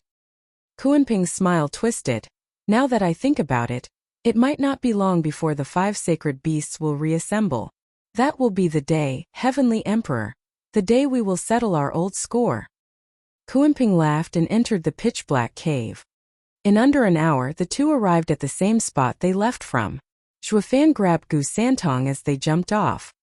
He glanced wearily at the 3-headed crow, then transmitted, Young Sanzi, listen and don't talk. All right. Gu Santong gave him an odd look but nodded. Don't take everything Kuanping said as true. You need to keep your guard up. As he is the head of the 5 sacred beasts and you are the son of one, training by his side will be the best scenario for you. But he has a hidden agenda. Just now he nitpicked on the trivial instead of focusing on the bigger things. Not once did he mention his beef with the Heavenly Emperor. This only proves that there must be more to it than it looks. You have to be careful. Zhuofan put on a heavy expression, making Gu Santong confused. If Kuanping wanted to harm him, he would be like a fish waiting to be gutted. Zhuofan saw right through him, responding with a reassuring look, you will be safe staying with him for now. He wants me to do something, and even if his intentions are bad, he won't act on them anytime soon. From our talk, I realized that he has a fatal weakness. He knew something happened to Qilin 3 centuries ago. Yet he didn't leave the mountain to look for you. Besides, we've been through one danger zone already. The threat is there, but we only push through with luck. While Kuanping has the power to break the zone and rescue his friends. Why is it that so many years have passed yet not once has he tried to? It goes to show that he can only hide in the All Beast Mountain range. Taking one step outside will spell disaster for him. If you notice anything out of place, anything at all, Young Sanzi, you run like hell out of the All Beast Mountain range. Kuanping would have spat blood in anger if he were here and cursed him as ingrate. For God's sake. I just gave you a fortune and you bite me behind my back as thanks? You're nothing but a low-life degenerate sowing discord between us sacred beasts. What did he expect? Zhuofan's entire personality was built on biting others, and keeping his constant guard up against others biting back. And since it concerned young Sanzi's safety, Zhuofan was particularly chewy. He had always thought of this child as his own son. Gu Santong sighed at Zhuofan's look and gave a thumbs up. Dad, you're the best. I'll be extra careful. Also be mindful not to tick him off. Rubbing Gu Santong one last time, Zhuo Fan sighed fondly. Gu Santong bobbed his head. The three-headed crow flapped. Young master, we should be going. Ha ha ha, young master. I thought it odd before, but now you really are young master Qilan, ha, Zhuo Fan teased. The mood brightened on the spot. Gu Santong knew he wanted him to be carefree and worry-free and smiled back. Dad, I am all Beast Mountain Range's young master, and that makes you the master. If anyone shafts you, just tell me and I will set them straight. Good, now go. Zhuo Fan laughed. Gu Santong jumped on the crow, but his eyes never left Zhuo Fan, choking from tears. Dad, come see me even if no one's mean to you. Whoosh! The crow was gone with one flap, cutting his heartfelt goodbye. Zhuo Fan sighed, his heart heavy. He could never feel at ease with Gu Santong at Kuanping's side. Not like he had a choice in the matter. With a deep breath, Zhuo Fan calmed down and flew for Windgaze City. 3 months later, a flash streaked Windgaze City skies announcing Zhuo Fan's arrival on Blackwind Mountain. A glance told him the 4 5th-grade arrays were still up and running. With a gesture, the arrays opened up a path for Zhuo Fan to walk in. The Luo clan responded on the spot at the commotion, only to burst with joy. Brother Zhuo, I thought something happened to you after what happened with the emperor, that you were hounded on every side. Only when I met with Sister Schwanger, I realized it was all part of your grand plan. I could finally breathe easier, haha. Luo Yunhai welcomed. Zhuo Fan nodded, seeing everyone here took a weight off his shoulder. Lung Wuchang kept his word. You jerk. Why didn't you tell us it's part of the plan? We were worried sick. Luo Yunchang blamed him. Zhuo Fan merely waved his hand. Elderly. Did you finish what I asked? The elders looked at each other in sorrow. Li Jingtian was forced to speak up. Steward Zhuo, we were eager at first, to get the materials, ingredients and spirit stones you asked of us. But we are a new house and the mines in our domain are few. And ever since you've been added to the top of the Empire's wanted list, those vassals stay clear of us, not wanting to have anything to do with this mess. We were unable to get everything in such a situation. Also, our guards are defending the 1,000 members of the Yun clan, who per your instructions are at the foot of Blackwind Mountain, digging a 1,000-mile-wide bunker. Good. As long as the bunker is ready, it's fine. I've brought the rest. Zhuo Fan snickered. In a flash, Blackwind Mountain was overloaded with heaps of materials and ingredients as well as spirit stones. Everyone's mind froze. How did Zhuo Fan get so many riches? Did he have an empire under him? He had brought out 100 times of what the rest of them had scraped together. Now follow my earlier plan and handle these. The lands will soon be ours. Zhuo Fan's step was firm as he walked before them. Everyone was still out of it even as he was gone from sight. What did Steward Zhuo do in the last few months to get filthy rich? He's a total upstart.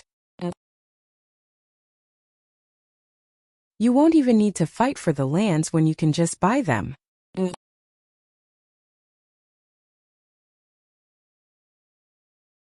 Chapter 417 Taunt. Chapter 417 Taunt. Oh, a chilling wind blew that night as the stars glittered like eternal fireworks. The light was still on in the Imperial Palace's study. The eerie sound of the wind rattling the window was putting everyone on edge. A sigh came now and then, reflecting the same state on the inside. Mr. Sima, why do you think that rotten Huangpu Tianyuan is still so late in making his move? I even handed him the power over the 7 houses. Such perfect opportunities don't come cheap. The emperor's fingers drummed the table, his eyes sharp as blades. Sima Hui replied, Your Majesty, Lung Wuchang is no fool. He asked for the Luo clan to gain an excuse for its expansion campaign.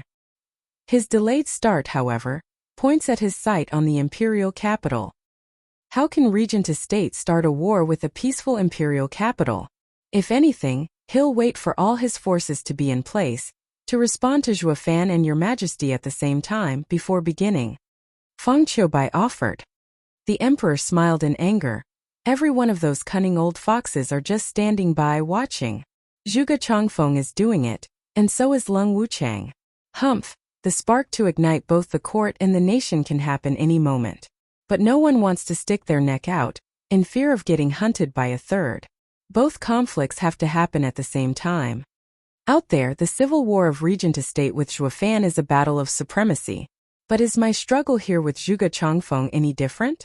Just that this crafty geezer leaves me no opening to grab onto. The people will denounce me if I start attacking the prime minister without a good excuse. But with how quiet it is in here, how can the war start outside? The emperor sighed. Sima Hui bowed, Your Majesty. Zhuge Changfeng brought the Chuanrong with his authority using the celebration as an excuse. He must be colluding with them. The event has passed yet the delegation is still around. Your Majesty will soon get the best reason to cast them out. It won't be long before Your Majesty will. Cough, cough, cough. The emperor's violent coughing fit broke his speech. Taking away the handkerchief, there was blood on it. Your Majesty. Everyone panicked. The emperor had them relax, took his medicine and eased a breath, feeling much better. Turning to the others, the emperor smiled, It's fine, but my life is coming to an end. I can't hold on for long. An emperor is different from a cultivator. With so many affairs taking up my time, I have little time left for training and to increase my lifespan. Aha, not even I can fight it. Yes, mister. Sima is right. We have no time to lose. The only one suffering from dragging this any longer will be me. Sima Hui bowed inside. The others showed their utmost respect for the emperor in a flourish of their own. An emperor, beset by court affairs and limited by time, still wanted to fight with all he had to leave a peaceful and unified world, his legacy for a successor. The people might remember him for being weak and mock him for his incompetence, but only his men knew the truth. He was just like the emperors of old, bold and powerful. Hear my edict. The emperor boomed, Divine Dragon Sima Hui, Feng Choubai and Shadow King are to set for regent estate and assist the estate lord Huang Putian Yuan in capturing Zhuofan. Set out at once. What? The men were in complete shock. Sima Hui urged, Your Majesty, the imperial capital is still in unrest. Who will protect you if we go? Please delay your order. Please, Your Majesty. The others bowed. The emperor smiled, his gaze set. I am just giving them a chance to run amok, ha ha ha. The emperor flicked his hand and left with a carefree laughter. Only the men were still standing there looking at themselves lost. They knew their lord's character. His orders were final. The divine dragons and Shadow King had to obey. Whoosh! 3 dots flew out of the imperial capital, but the news spread like lightning. In Prime Minister's home, Zhuge Changfeng was sipping wine in his backyard, enjoying the moon. The ground at his feet swelled and turned into a human shape. Hu Lianchai looked excited. Prime Minister Zhuge, we've just got word that all experts around the emperor went after Zhuofan. Young master and imperial tutor wish to ask if we should act now. Ha ha, what act? You couldn't have enjoyed all what the imperial capital has to offer now with it being so large. Won't it be better to take a stroll around town, partake in the customs and just live in the moment? Zhuge Changfeng snickered as he sipped his wine. Hu Lianchai shouted, Prime Minister sir, Chuanrong warriors haven't come to watch the sunset, you know that. Of course I know. It is why I'm telling you to relax and do whatever. Don't play into the old man's hand. Zhuge Changfeng shook his head. Hu Lianchai didn't understand. Prime Minister sir, is this all a trap? But I am certain the 2 divine dragons and Shadow King have left. The emperor is defenseless.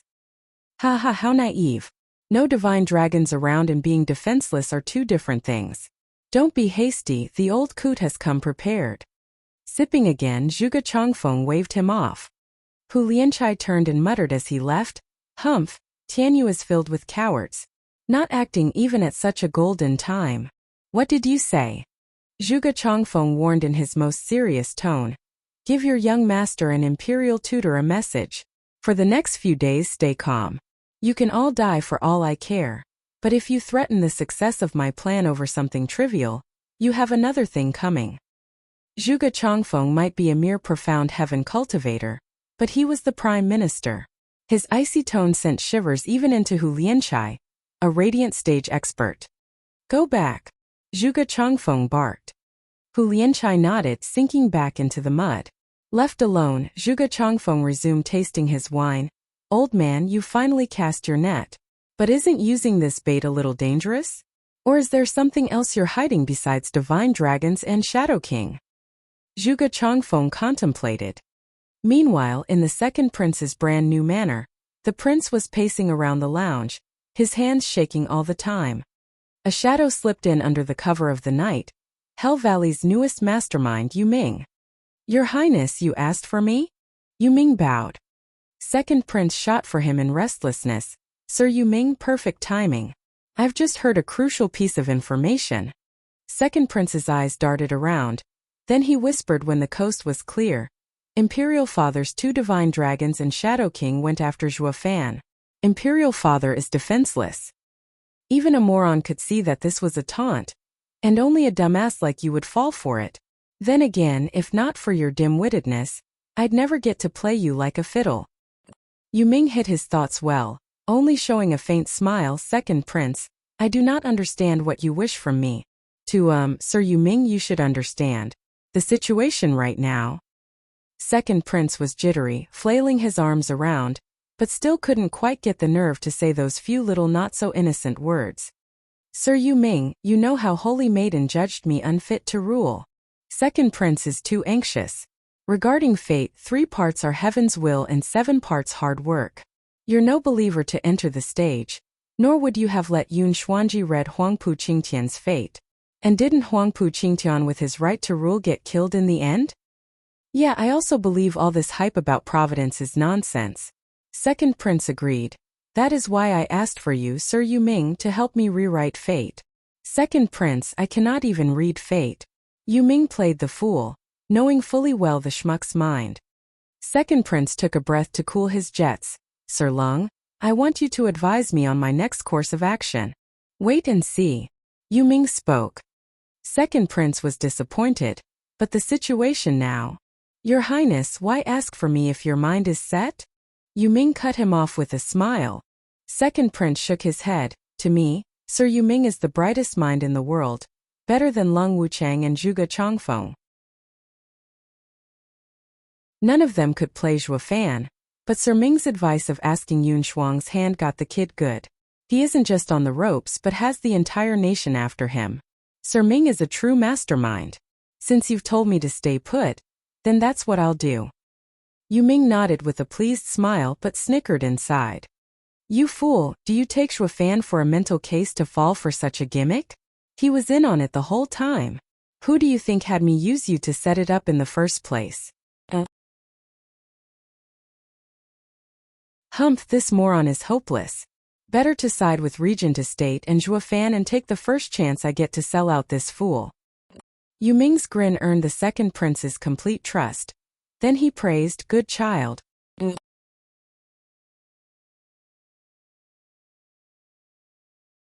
Chapter 418 Pushing Through.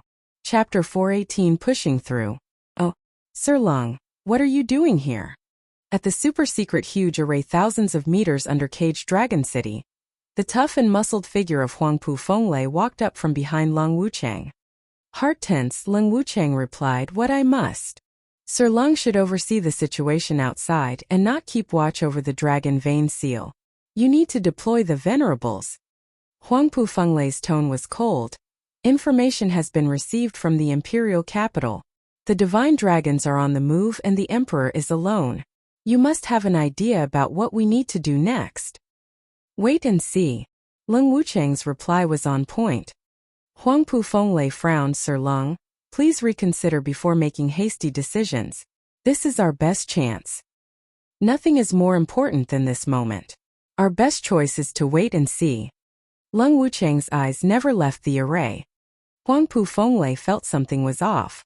Being around Lung Wuchang for so long, he knew this was not his usual style. Wait for what? Huangpu Fenglei glanced about. Sir Lung, how come I haven't seen a state lord around? Usually when one of you is around, the other is not far behind. What is he up to being missing for so long? A state lord has his own thoughts. It's not something High Venerable needs to worry about. Lung Wuchang tightened his fists, doing his best to maintain calm. Huangpu Fenglei scanned the trembling face and frowned. His suspicions heightened. Sir Lung, Estate Lord is the leader of Regent Estate, and in these pressing times he needs to be on duty, to look out for the house's interests. What exactly is going on with him? Sir Long, you are the steward and must tell me as the High Venerable. It is within my right to know. Lung Wuchang took a deep breath and maintained a straight face. Huangpu Fenglei grew ashen by the second, his aura flashing stronger. He didn't get to squeeze harder as dragon roars came from the center of the array. Roar!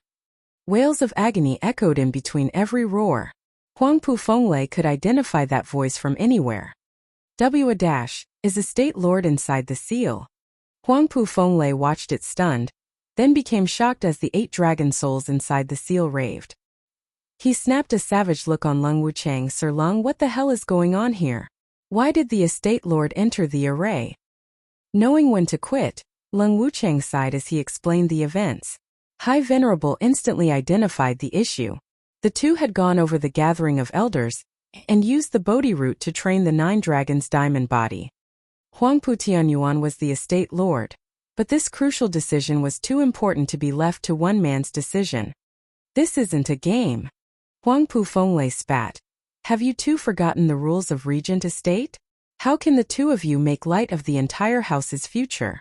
And that Huangpu Tianyuan's talent is lacking, not reaching the radiant stage in decades. He cannot bear the power of the dragon souls. Letting him go in there, you've sent him to his death.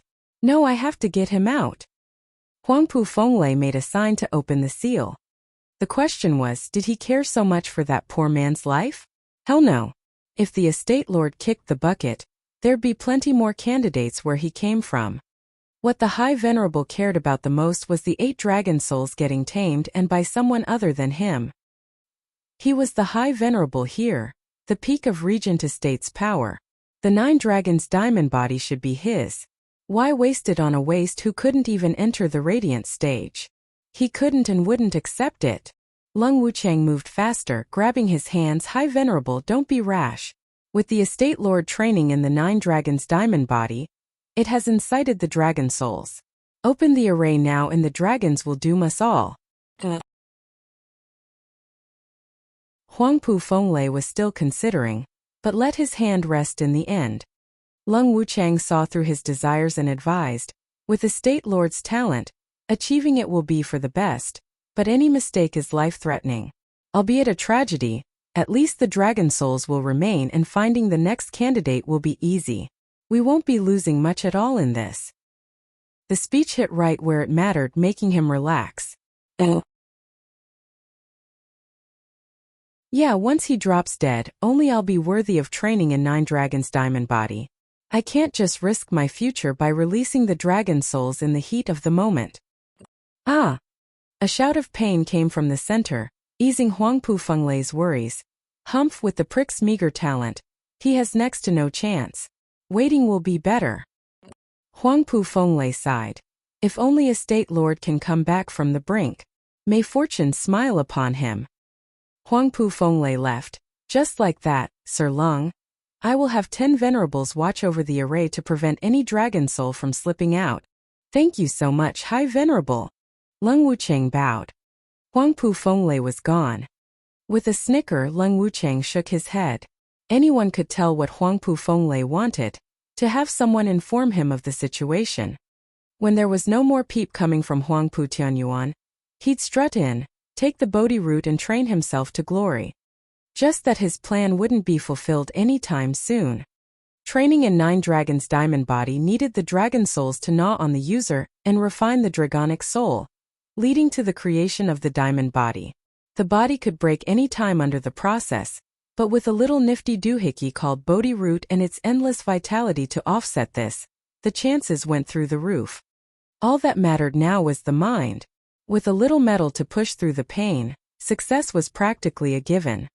Huangpu Tianyuan had an average talent, but he was a tough cookie baked through years and years of experience as Estate Lord. All of these facts led to Lung Wuchang believing that his chances were perfect. Lung Wuchang mocked. If there's one word you can use to sum up human nature, it's greed. Huangpu Fenglei did send his men to keep an eye on things. But as months passed, the guards only got to hear wails upon wails, growing louder and louder, with a dragon roar mixed in every now and then. It was mind-boggling how a human being could even make such sounds. But one thing was clear, the man wasn't anywhere near done.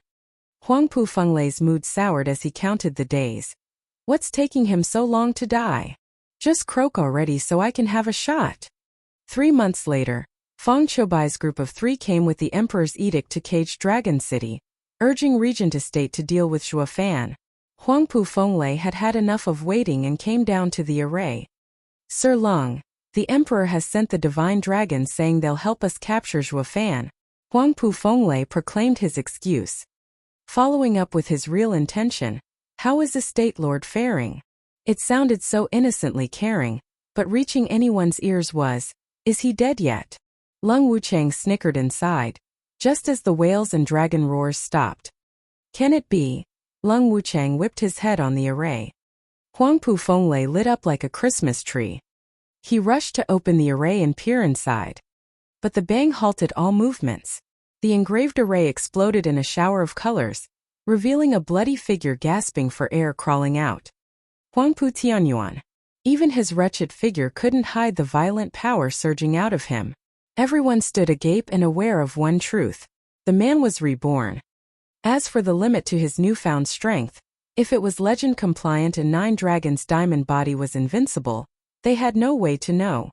Only Huangpu Fenglei's eyes went bloodshot, gnashing his teeth in anger. The punk pulled through? Are the 8 dragon souls in him right now? Estate Lord! Lung Wuchang shouted in joy, congratulations, Estate Lord, upon your success in training the diamond body. Huangpu Tianyuan nodded weakly, his smile faint. The venerables showed no change.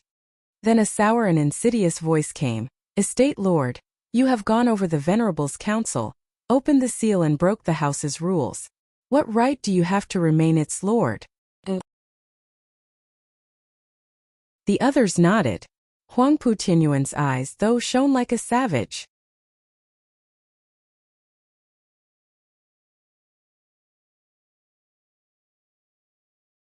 Chapter 419 Earth Dragon Head. Chapter 419 Earth Dragon Head. Oh. He looked up at the white-haired elder bearing a twisted smile and a violent aura around him. He was the second venerable under Huangpu Fenglei. With Huangpu Fenglei around, he was in fact speaking his boss thoughts. Huangpu Fenglei looked coldly at the show. Second venerable, what did you say? I couldn't quite hear you from way over there. Huangpu Tianyuan's face fell, dragging his beaten body to the old man and leaning his ear over. Second venerable only got more cocky at his feeble look, raising his head to declare in pride, like I said, I. Roar. A bellow like a caged dragon came, shaking the hearts of all. Even High Venerable tensed. And Second Venerable, the target of that howl, had his eardrums punctured and started bleeding from his ears. With a puff, his entire head vanished in a black and reeking mouth. SSS. The rest recoiled. They watched the Second Venerable just standing there, headless, with blood sprinkling from his neck. In place of his head there was now a beast's. Triangular eyes, rough scales and the size, all pointed at it being a dragon head. But the owner of the head was human in body, Huangpu Tianyuan. In a blink his head had turned into a dragon's, ripping off Grand Peak Radiant Stage's head clean off. The hearts of the rest shuddered as blood seeped from that maw, any complaints lodged in their throats. Huangpu Fenglei was bug-eyed. 9 Dragons' diamond body, dragon head transformation. This transformation boosted invincible defense and sharp fangs to tear into even a radiant stage body cultivator. Huangpu Tianyuan took 3 months to step into Zhuo Fan and Gu Santong's level of freakishness. To everyone here, he might have even surpassed Zhuo Fan. Zhuo Fan relied on his 2 fists, while he had the 9 Dragons' diamond body, leaving no part untransformed, becoming truly invincible. Cold eyes glanced around the rest. Huangpu Tianyuan's head regained its normal form, though the blood still leaked from his mouth, amplifying the dread. Regent Estate's rule is to listen to the Estate Lord. I hope venerables will remember that, for your sake. Huangpu Tianyuan snickered a threat. It was about time he felt like a true Estate Lord. Power demanded authority, demanded the respect and obedience of the world. The venerables lowered their heads, We obey estate lord. Huangpu Fenglei sighed, parroting the others. He knew his chance would never come. In the regent estate, he was no longer the grand poobah, but a mere thug to send on errands. Glancing over at the second venerable's body, it just stood there headless, with blood bubbling non-stop. A swift and pointless death. Sighing, everyone turned morose. Their endless glory era as venerables in the regent estate had come to pass. Congratulations, estate lord. We now have the power to fight this war. Leng Wucheng laughed. Huangpu Tianyuan nodded. Zhuofan. Gu Santong. We will be seeing each other soon enough. Ha ha ha. Estate lord, the emperor's men. Leng Wucheng spoke of the details. Huangpu Tianyuan nodded and showed a cold smile. Humph. Just some divine dragons and a shadow captain to monitor me? Naive. Huangpu Fenglei rolled his eyes. Just presumptuous much? To look down on even the likes of divine dragons. Then again, it does make sense. Even united, those three can't do anything to him. Mocking them is only natural. Huangpu Fenglei's envy grew with each thought, his drool leaking. It would have been so nice if it were me instead. Alas, it's wasted on an average person like him when it would have shined in the hands of a high venerable. Like yours truly. A darn shame. High Venerable shook his head, which Huangpu Tianyuan ignored, saying to Leng Wucheng, but since they're here to assist, we do well to use them. No matter what insidious plot they have, my strength will trump it. Estate Lord is brilliant. This is what I've been waiting for. With Estate Lord's unstoppable power, anything can be settled. Even a fight with Zhuofan or the imperial family. Leng Wucheng bowed, excited that his long-cherished ambitions were about to come true. Huangpu Tianyuan laughed, strutting, come. Let us meet these experts, ha ha. The others bowed and followed. They soon arrived in a lounge where the divine dragons waited. But the relaxed look on Huangpu Tianyuan had them all tense. Peak radiant stage. The trio exchanged shocked looks. They all knew Huangpu Tianyuan was a peak profound heaven cultivator, yet he had now shown up 3 months later at the same level as them. His speed was more freakish than Zhuofan's. They could feel the threat coming from his blood-reeking figure. It only put the three on guard. Huangpu Tianyuan's sudden transformation had them on edge. Estate Lord Huangpu, it's been ages. I am impressed. I wonder what miracle art the Estate Lord used to undergo such an amazing transformation. Feng Qiubai probed. Sima Hui and Shadow King paid their respects as well, tense and eager for the answer. Huangpu Tianyuan grew bolder at their reactions but dodged the question. Please sit. You have come by the order of the Emperor to help Regent Estate capture that traitor. I am truly grateful. Let us discuss our plan of action. The three glossed over Huangpu Tianyuan's obvious secretive nature and said, how should we proceed, Estate Lord? Ha ha ha, I and Sir Leng have already discussed it. He and Leng Wucheng showed a vague smile, before the first continued, to kill the rider, you first need to remove his horse. We will first clip Zhuofan's wings. As you all know, Drifting Flowers Edifices, Veiled Dragon Pavilion and Sword Marquis Abode are on Zhuofan's side. Before we move against Zhuofan, we need to cut him off, beginning with his allies. You just want the houses. Feng Qiubai squinted. Huangpu Tianyuan's wild ambitions were already an open secret. But it all fell under His Majesty's plan anyway, and the three nodded. Then let us begin according to Estate Lord Huangpu's plan. Sima Hui nodded. Huangpu Tianyuan was giddy inside. That line was the same as having the imperial family validate his thirst for power, that they wouldn't interfere in his campaign. This is the best chance in history. Though clear that the imperial family wouldn't butt in because it had its own hands full. He had to move faster, before the imperial family finished settling up its affairs and the situation would enter a deadlock again. Huangpu Tianyuan thus put in action the plan of attack on the three houses and notified Hell Valley and Pil King Hall to coordinate. What neither side knew was that in the middle of their talks, subtle signals kept pouring out from their location. They spread to the tree outside, then to the stone table. And they kept going further beyond, going from one location to another. It went on for miles.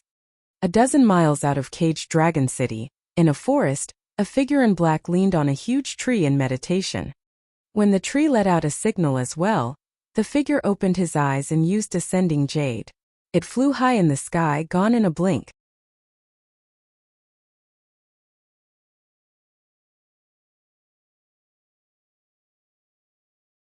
Chapter 420 Zhua Fan's Thoughts. Chapter 420 Zhua Fan's Thoughts. Oh, where's Zhua Fan? I have crucial intelligence. In the Luo clan hall on Black Wind Mountain, Lei Yuding in all black skipped over. She asked once she saw only Yin Fu was around, playing the assistant and handling resources.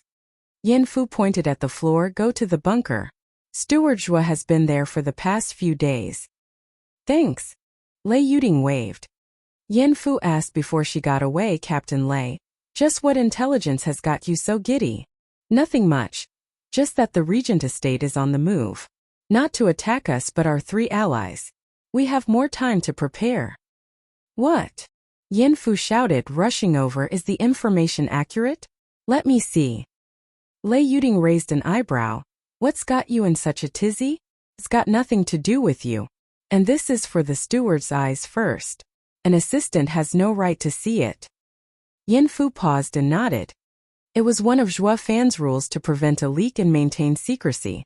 Anyone caught breaking it would be in for a severe punishment. Even with this rule, he was still worried. Captain Lei, let's go to Steward Zhua. Even if you do report it, with me there as well, he'll allow it. Lei Yuding nodded. The two soon arrived at the bunker. There were people everywhere. Luo clan's guards with the Yun clan's people made up for 10,000 heads, busying themselves in every corner of the cave according to the orders from the front. That was where Zhua Fan and Yun Shuang were. He was ostensibly making an array, unknown as of yet to what end. Hump Steward Zhua, you sure are a good headhunter. Flirting and working at the same time, not missing a single second. Lei Yuding saw the two close and jealousy reared its head. Yun Shuang blushed and lowered her head. Zhua Fan only raised an eyebrow. Miss Lei, what brings you here? You should be out there gathering intel. Humph, I came here to report. Lei Yuding threw a jade slip, her tone cold at the lovely couple. Steward Zhua, how's it going between you and Miss Schwanger? Any progress? Be nice. Schwanger is Yun clan's holy maiden. We're only discussing how to direct her people. Zhua Fan turned his attention to the jade slip. Zhua Fan's cold attitude had her even more enraged. So she turned a broken smile to Yun Shuang. Miss Schwanger, let me give you a warning. Zhua Fan is unreliable. He draws a pretty crowd but he only sticks around for 3 months at most, taking the girl and all her possessions. Your sister here is a living witness and victim. So I warn you, as someone who has gone through this already, be on guard around the thieving Zhua Fan. So you are soft towards Steward Zhua as well. I thought it's only young Miss Luo. Schwanger blinked her large innocent eyes. Lei Yuding flushed, still holding her head high in stubbornness. No way. Why would I look at him? Yeah, you don't like me, so don't talk behind my back, haha. Zhua Fan opened his eyes and chuckled. Regent Estate is finally moving and against those houses. Not bad at all, just as I predicted. The others were stunned. Why is he so happy if his allies are in the dumps? If our allies cave, won't we be without cover? Yin Fu grew frantic. Steward Zhua, when will Regent Estate strike? How will we assist? Why would we assist? Zhua Fan's eyes flashed. This is exactly what I want, for the Regent Estate to attack them. If I had to deal with them personally, besides making it awkward for me, it'll be hard to get them on my side. What? Everyone was in complete shock.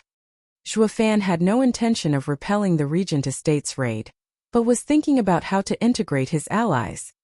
Those houses were his support, with Veiled Dragon Pavilion being the very first. Selling them out like this and even turning on them would be a new low. Oh. Zhua Fan snickered at their thoughts. You're too naive.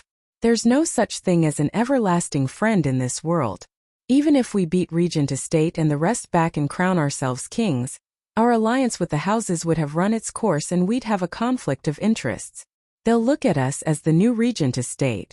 It's better to take this prime opportunity and deal with them, ending with a truly peaceful community. This is the way to go. Ain't that right, Miss Yunshuang? Zhuofan snickered. Doesn't your clan always advocate salvation? That's just what I'm doing. Yunshuang mulled over his words. Zhuofan was as despicable as it got, but changing perspective, it would be for a noble cause for the people's future. She nodded. Lei Yuding remained silent. Only Yanfu was fretful. Steward Zhua. Why, you really don't care about them? How can I not? Am I not taking them all in with open arms instead of wiping them out? I do have a modicum of conscience, you know. Grinning, Zhuofan paused. Here's how it's going to play out. Going by the intel, Regent Estate will act in 3 months, so we'll notify our allies 2 months later. Without any preparation, their 1,000-year legacy won't save them, though they can still flee. Leaves us as the only option to turn to. And since they'll be in our house, they'll know to keep their heads down. We'll use this chance to integrate them while making them eternally grateful for our help. That's just how good I am, doing them a favor. Now ain't that a twofer? Rotten. Everyone revolted. They were sickened by his methods, yet bowed in respect. Such a heartless move could only come from the bottom of a blackened blood pump of a demon like Zhuofan. Watching the world aflame and swooping in to reap the spoils, that was his style all right.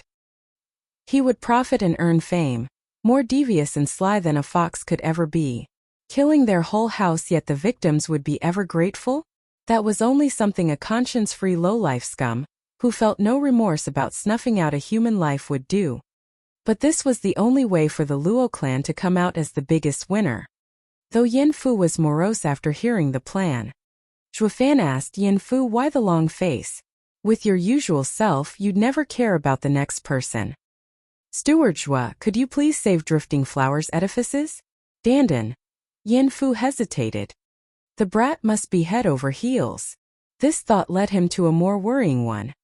Nice, I approve of a man like you. You stand up for that woman in times of danger. Not like a certain unmentionable someone, so callous and scheming even after spending time with their edifice lord. Lei Yuding slapped Yanfu's back in praise, sneaking a glance at Zhuofan. Zhuofan frowned, then shut his eyes. After a sigh, he left. His voice traveled to the shocked ears of everyone. Send word to Drifting Flowers edifices. Tell them to evacuate to Luo clan. As for the other 2 houses, 2 months later. Thank you, Steward Zhua. Yanfu perked up and left happy. Lei Yuding watched Zhuofan's lonely back, then gave Yunshuang one last word of sincere advice. Miss Schwanger, give up while you have no feelings for him. His heart belongs to someone else. Yunshuang was puzzled. Lei Yuding sighed. I know him to be a principled man of strength and decisiveness that won't change no matter what. The only 2 times he has lost himself was in Beast King Mountain, over Ninger, and now. I reckon it's over the Drifting Flowers edifice's edifice lord. Sighing, Lei Yuding left. As I cannot move that man, I will give up. Yunshuang shuddered. She was an ascetic holy maiden with her mind solely focused on the future. But now she has sunk into perplexity. As Zhuofan left the bunker, he went deeper into the forest, sullen. A blue-robed person popped up in front of him, Vicious Pill King Yen Song. Elder Yen, what is it? Zhuofan glanced. Yen Song was flushed from worry. Steward Zhua, I heard you've let them use 6th-grade ingredients to make 3rd-grade pills. Yes, won't it raise their success rate? Zhuofan nodded. Yen Song's heart was bleeding, but Steward Zhua, isn't that a waste? Zhuofan grinned. Elder Yen, here's the thing. In half a year, I plan on seeing 100,000 3rd-grade pills, the spirit melding pill. After so many years of being in your care, that batch of hundreds of people can only make a 3rd-grade pill at best, with a low chance of success as well. To get 100,000 pills, I can only use high-grade ingredients to boost the odds. But isn't it still a waste? Yen Song was an alchemist and felt pain seeing them go like that. Zhuofan mocked, his eyebrow high. It's fine, we're rich. Zhuofan left suddenly and came back with the biggest haul of the century. And the original plan to bake 10,000 pills was up to 100,000.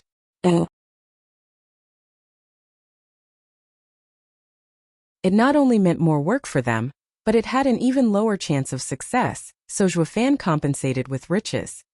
No matter how much Yen Song cherished every leaf and petal, he had to accept it, going back slumped and depressed.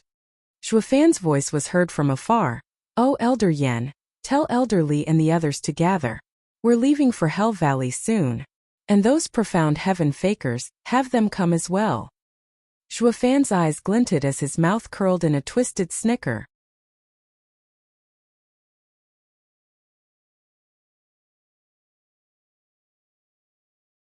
Chapter 421, Raiding Hell Valley. Chapter 421, Raiding Hell Valley. Oh, whoosh. Thousands of people landed, their gaze forward. A misty valley stretched just out of reach, black and violet, sinister and creepy. A jacked-up old man walked into the thick mist with a smile. At some point, Li Jingtian looked back at Zhuofan. Hell Valley sure is cautious. Activating their 5th grade array already. We'll need at least a day to break it. Which house doesn't have misgivings in these troubled times? It's all within my calculations. Zhuofan went to the front and investigated the mist with a mocking gaze. As for punching through, it won't take that long. Zhuofan's right eye flashed in a double golden halo. Divine Eye of the Void's 2nd stage, Void Annihilation. Whoosh! A vibrating ray shot out of Zhuofan's eye and into Hell Valley. Followed by a series of booms and bangs, the mist trembled twice before lifting completely. Li Jingtian looked at Zhuofan in glee and a thumbs up. That's our Steward Zhuo. Breaking an array like this is so damn convenient. When it comes to arrays relying on space, you just have to burst their bubble and the array would unravel by itself. That's what this move of mine is all about. There's nothing great about it. Zhuofan casually said. But Li Jingtian sighed inside. If it's that easy, do you see anyone else doing it? Zhuofan's every move was simple yet astonishing to anybody who witnessed his feats. Li Jingtian held Zhuofan in even higher regard. The array is open, attack. Zhuofan motioned. Li Jingtian led the charge, taking thousands of bone-tempering cultivators and rare profound heaven ones deeper inside. The men shouted and roared, the black cloud unleashing a frenzied raid on the valley, swallowing it. The patrols couldn't even shout as the massive influx of people was in their face. The shock and fear was buried so deep inside that they were reduced to standing there dumbly, rather than sound the alarm. Oh gods above, what the hell is this? Did the array fail for so many to come in? How did they all get in so fast? They were so out of it, they simply waited for the attackers to reap them. The only reaction out of the patrols was when spiritual weapons pierced their chests. The cries became wails as blood and gore splattered everywhere, their bodies slumping lifeless. The assault kept on charging unimpeded. Enemy attack. A final shout rose up every disciple, discovering their home was invaded, and they shouted out in panic. Zhuofan's timing was excellent, catching them at their lowest, finishing off the panicking Hell Valley disciples. Oh, there were some brave defenders popping every now and then to stem the tide, but they didn't even get to take out their demonic treasures as a group of elite youths surrounded them for a second, then left behind a mangled body as they moved on to the next target. The captains in this assault were the stalwart guards Zhuofan had Captain Pang train in the Wraithart 10 years ago. This was their first sortie of this scale, and for some their very first kill. Yet they all took to it like fish to water, showing no remorse. Unlike the wretched and excruciating torture called training, watching the friends around them fall one by one, the killing here was a breeze. Zhuofan had sent them to hell to come back as fiends that not even the likes of a cruel and bloody war could shake. These kids will be the cornerstones of the house. Zhuofan stood on a distant peak, watching and analyzing the situation. Li Jingtian nodded in praise. Steward Zhuo. The training of all those years has paid up, ha ha ha. Zhuofan closed his eyes, tuning into the natural symphony around him, of cries, wails, pleadings, slumping bodies in their own blood, forming a sweet melody to his ears and bringing an innocent and genial smile to his lips. These sounds gave the signal for the Luo clan's expansion, Luo clan's march to rule them all with an iron fist. It was what he had hoped and aimed for. This goal of his was finally taking shape. Meanwhile, a stone gate flew open as a bloody and filthy Hell Valley disciple plopped inside, blood gurgling from his throat. The 4 elders inside cried, "What is going on out there?" Enemy attack. The disciple gave his very life uttering those 2 words. His head slumped, his life gone. Oh. All that remained were eyes filled with horror, further unnerving the men. This is absurd. Just what the hell is going on? Who are the ignorant fools that dare set foot in Hell Valley? The leader roared. Another said, but why has there been no reaction from the array? Has it been breached? The four panicked. It had to be done swiftly for these elders to not notice until now that they had been invaded. What power must have done this? The four released their discerning fields. Their mind's eye view had them all gasping. They saw a swarm of people shouting as they killed anyone they saw. Their 10,000 disciples couldn't muster a token of resistance against a meager few thousand. The four senses looked further and noticed two men on a hill. One was in the third layer of profound heaven stage and was ignored. Turning to the peak radiant stage expert next to him, the four men felt like crying. The number of peak radiant stage experts in Tianyu could be counted on one hand. How come one of them has come to Hell Valley? The High Venerable was in the fifth layer while the rest were only in the fourth. Not even together could they hope to beat that freak. For God's sake, who the hell is it? Regent estate or imperial family? What did we do to have them wipe us out? One complained. High Venerable shook his head. No, Valley Lord said we're still allied with Regent estate. As for the imperial family, it's now stuck dealing with problems cropping up in the last 1,000 years. It won't come. And that radiant stage expert's aura feels familiar. High Venerable, do you know him? The rest shouted. High Venerable shuddered and sighed. How could I ever forget? We all know him. Didn't we witness him clashing with Huangpu Fenglei on the eve of the Luo clan ceremony? Mad Dipper. They all cried. High Venerable nodded depressed. What's worse, what other profound heaven expert do you know of who stands by his side? It's Zhuo Fan, that demonic steward of Luo clan. We all saw him taking Li Jingtian and Huangpu Fenglei's all-out attacks like nothing. We have no hope of winning. The other three's hearts sunk to the bottom, their faces ashen. They couldn't even handle one of them. The four old men felt like weeping. Zhuo Fan has finally struck. We get it that you have to attack at some point, but why come to us? Wasn't the Regent estate always against you at every turn? We've already lost enough elders to you, so why come back for more? Think we're pushovers now, is that it? They all felt like heaven had beset them with the greatest grief in the world. But reality came knocking and they had to man up to the danger. High Venerable's eyes flashed with resolve. Old Third, you are the fastest. Fly to Valley Lord and report the situation. We three will buy you time. Elder brother. Old Third teared up. But High Venerable nodded with a reassuring smile. Zhuo Fan had his eyes turned to the source of those discerning fields. Oh, for senses have picked us up. So what's taking those geezers so long to come out? Are they scared and huddled together? Totally. Li Jingtian laughed.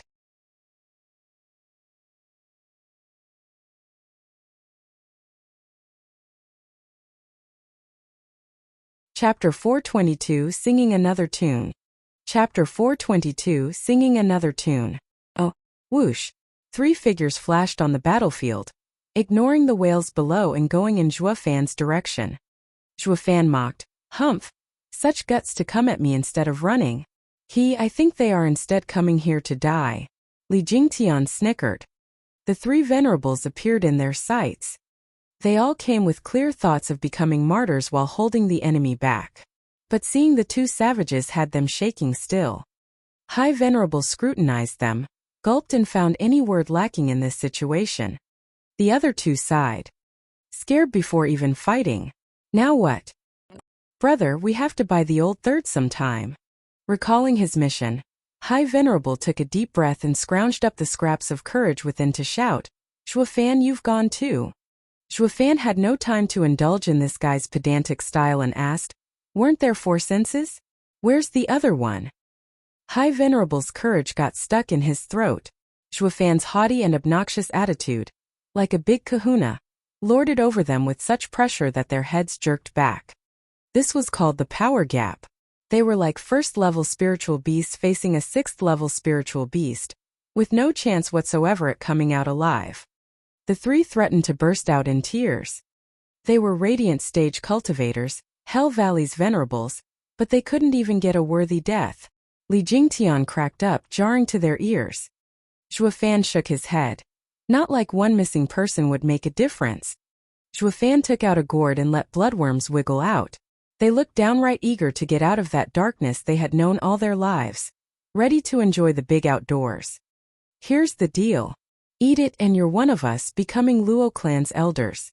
Don't, and I'll just have to take you back as corpses. Zhuofan was like a tyrant in his demands. The three jerked and panicked. Zhuofan had actually come to them to offer an olive branch. With Zhuofan's illustrious reputation of a savage demon, and the bad blood between the houses, they had the impression that he had come here to cull them. They were even ready to lay down their lives. So why were they so happy? To a dead man, a glimmer of hope would blossom in his heart, the instinct of self-preservation with a force that couldn't be denied. It was like jumping off a cliff, and then finding out that there was an extra rope beside you. Would you capture it, or let it slip? What kind of dumb choice is that? Who's so retarded to take splattering as an upside to life? But the life veterans that the old fogies were, agreeing so quickly would net them what, a lower status. Hence, Ergo and Propter Hawk High Venerable stroked his beard, held his head high and put on airs. Zhuofan, if you're going headhunting, isn't it a bit thin? We are, after all, Hell Valleys. Elderly kill 'em. Zhuofan deadpanned. Li Jingtian grinned, cracking his knuckles as a fire lit in his eyes. The three jerked like mice, waving around in panic. Let's be reasonable. Don't resort to violence. Humph, you old coots, I've already said my piece. One more or less will hardly make a difference. Yet you dare posture before me? It's to the afterlife with you. Zhuofan snorted. The three jerked and bobbed their heads like cute children. Holding out the gourd, Zhuofan watched them each swallow a bloodworm. And so, easy peasy lemon squeezy, Luo clan gained 3 more Radiant Stage elders. Though Zhuofan didn't give a flying fig about them, they were of even less value than Yin Song, a peak profound heaven expert. But every penny counted, even if those pennies were so thin and corroded that you wanted to throw them. They all had their use sometime, in the long future. And the newly baked elders? Now they were clued in as to why a die-hard expert like Li Jingtian fell in with Zhuofan. Besides bloodworms control, Zhuofan's attitude left no room for dissidence. Sir Zhua. Steward Zhua. Zhuofan's icy tone warned. High Venerable jerked and nodded. Steward Zhua. We have another elder sneaking out to report. He is still close. Should I call him to join Steward Zhua's camp? The other two bobbed. The 4 of them were a clique. With 3 of them coerced into working under Zhuofan, the day would come when they'd have to kill their brother. So having the old third join the gang in one big happy family worked out smashingly. Zhuofan shook his head. No need. 1 less won't make a difference. The 3 looked downcast.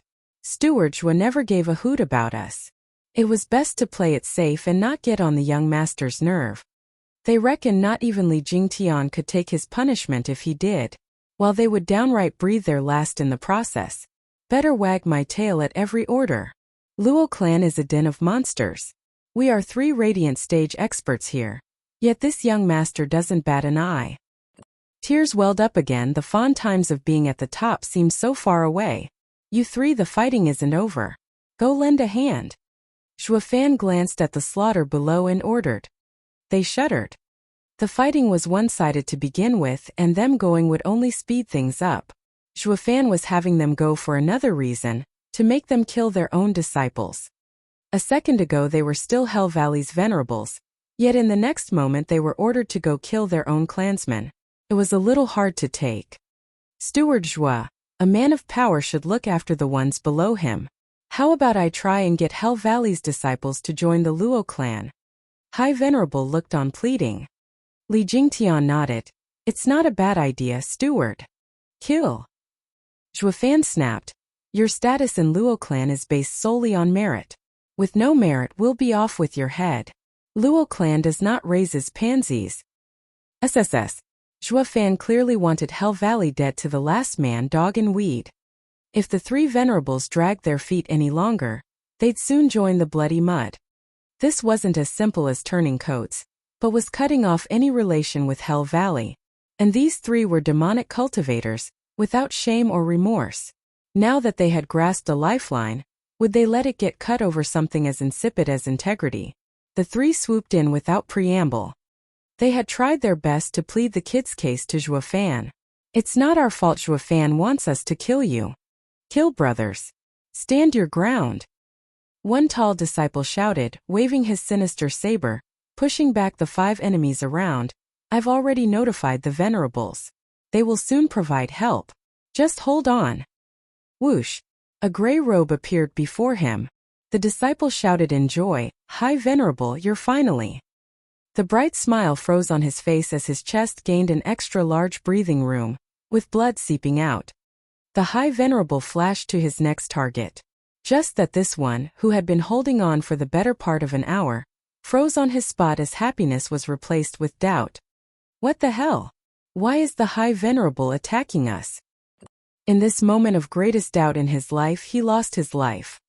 Each venerable flitted across the battlefield, across every corner. Because they were Radiant Stage experts who were Hell Valley's venerables, once they joined the war effort, they mowed down the disciples by the scores. Zhuo Fan watched it all with a cold critical eye and a snicker. Li Jingtian didn't get it. Steward Zhuo. Why did you shoot down that old guy's proposal? In times of war, one needs to avoid surrendering before even battling. We are on the brink of clashing with Regent Estate, and I can't have unknowns left in our midst. If anything, I don't have enough bloodworms to control them all. Zhuo Fan's eyes flashed. Besides, what Luo clan lacks is experts. These 3 coots got invited to cover this weakness. Letting them come on board with their entire clan will make this harder, maybe even capsize us. Li Jingtian shuddered inside and cupped his hands. I am in awe of Steward Zhuo's impeccable scheming.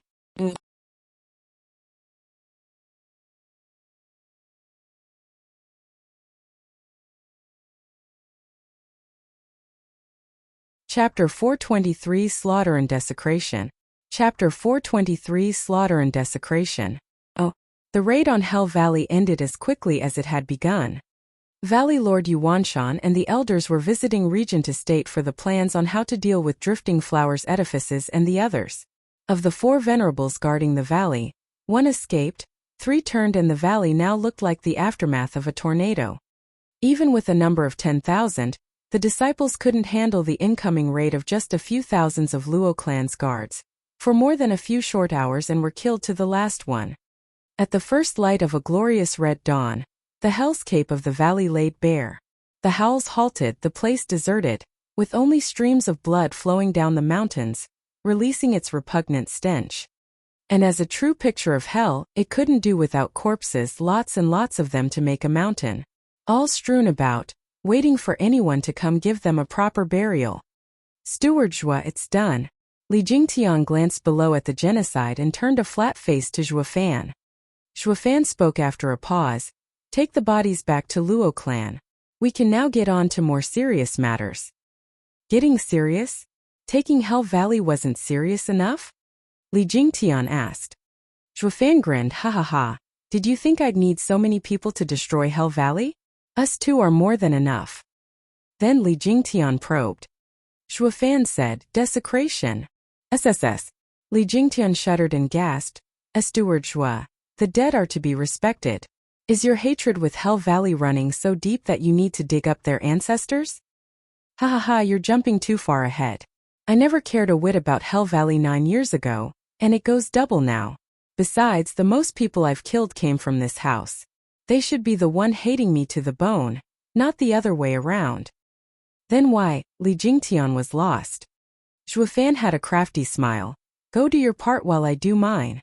Li Jingtian left because he believed Zhuo Fan's every decision was backed by reason. The Luo clan obeyed Zhuo Fan's orders to the letter, taking it like any ordinary day back at the job. Only the Hell Valley venerables were jumpy. They had turned their backs on Hell Valley in exchange for their lives and were now forced to do such tasks. Faced with the order of digging up their ancestors, they just couldn't do it. That was where Hell Valley's elders, valley lords and venerables were laid to rest. What logical explanation did the posterity have to dig them up? This is outrageous. The trio were going to see Zhuofan about this. Preach reason, that the two clans weren't enemies to such a degree. Li Jingtian saw through their intent and glared. You newbies, listen up and listen well. In Luo clan, Steward's word is law.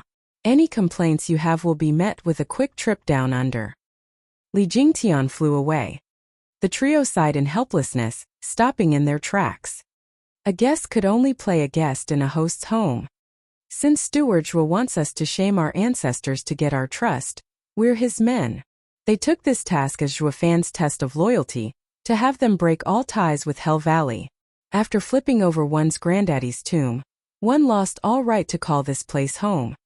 A darn shame that all their conjectures were wrong from the get-go. Zhuofan never cared about them. But to prove their change of heart, they worked the hardest in tomb raiding their long ancestors. Li Jingtian didn't take much to have them figured out and laughed. Steward Zhuo, these old coots will do anything to get your trust, ha ha, Li Jingtian mocked. Zhuofan had a faint smile, nothing strange about it. Respecting one's ancestors is the righteous way, while demonic cultivators only pay attention to power. That makes digging up one's old man more common with demonic cultivators. When taking people in, one needs to keep an eye on their character. These three are expert demonic cultivators. I don't care if they bear any grudge for me after this, since all you have to do is sit on them and they'll be as meek as lambs. Steward Zhuo is a genius. That's why you sent the order to have them dig their ancestors. You never feared their resentment. You truly know the heart of a demonic cultivator. Li Jingtian laughed. Zhuofan shook his head hardly.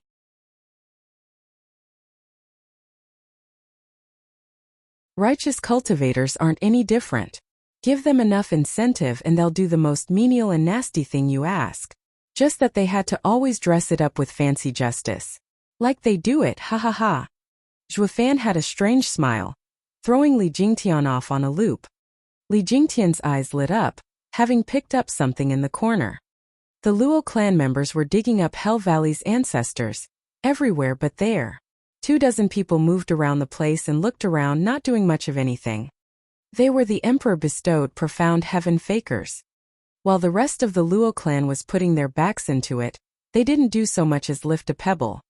Blast it, these guys were last in the Battle of Hell Valley, and now they're goofing off when it comes to work. See how I'll give them an earful. Li Jingtian stomped, but Zhuofan stopped him from going. Elderly, easy, let them go. Besides, they've completed their mission. When we return, take care of them and make sure the three newbies see it to drive fear into them. To their mission. Yep, leaking. Zhuofan snickered. Why else would I bring these losers along? To drag me back? Then you. Let them inform the emperor. Zhuofan smiled. Even before the Luo clan rose to power, the emperor had these guys play the moles. That's why I had Elder Lei handle them all this time, letting them report only what we wanted. After feeding them for so long, they finally have a use to report to the emperor. What? But, Steward Zhuo, why do this? Isn't the emperor focused on you? Li Jingtian jumped in fright. Zhuofan was reckless. If the imperial family joined Regent Estate in coming here, they were finished. Zhuofan could escape with his ridiculous power, but the Luo clan members would fall for sure. All the effort spent raising them for the last decade would go to waste. Zhuofan laughed. Elderly, that's only half true. He isn't focused just on me but on everyone.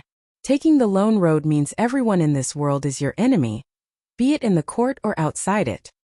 Blinking, Li Jingtian was still lost, and Zhuofan continued. Elderly, who do you think he wants to kill right now?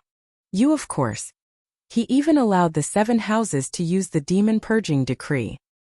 Ha ha ha, wrong. He wants to get rid of chess pieces. Me, Regent Estate and Zhuge Chongfeng included. How will the nation change if he only gets rid of me?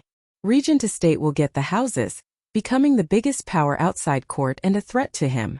While in court, Zhuge Chongfeng will be against him every step of the way. This is something he wants to avoid at all costs. So after getting wind of what we're doing here, he will not only sweep it under the rug, but even help me. Zhuofan's eyes shined, his voice firm. That confused Li Jingtian even more. Help you? Indeed. Shuafan smiled. I can't kick the bucket just yet, or Regent Estate will have free reign. We got word that he has sent divine dragons to assist the Regent Estate. To help, all right, but it's only a thinly veiled disguise to force them into fighting us. He doesn't want us to remain in a stalemate. But when I make my move, because Regent Estate is stronger, they will act faster than me. At that time, the help will drag the Regent Estate down, to give us room to build strength and fight only when we're on equal footing. That's the best way for the Emperor to swoop in and swallow us both.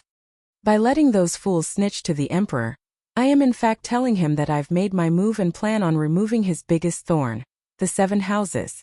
This will make his day for sure, and he'll tell Feng Chubai to hold back Regent Estate's campaign against our allies while giving me time to take these corpses back and refine them. That's all we need.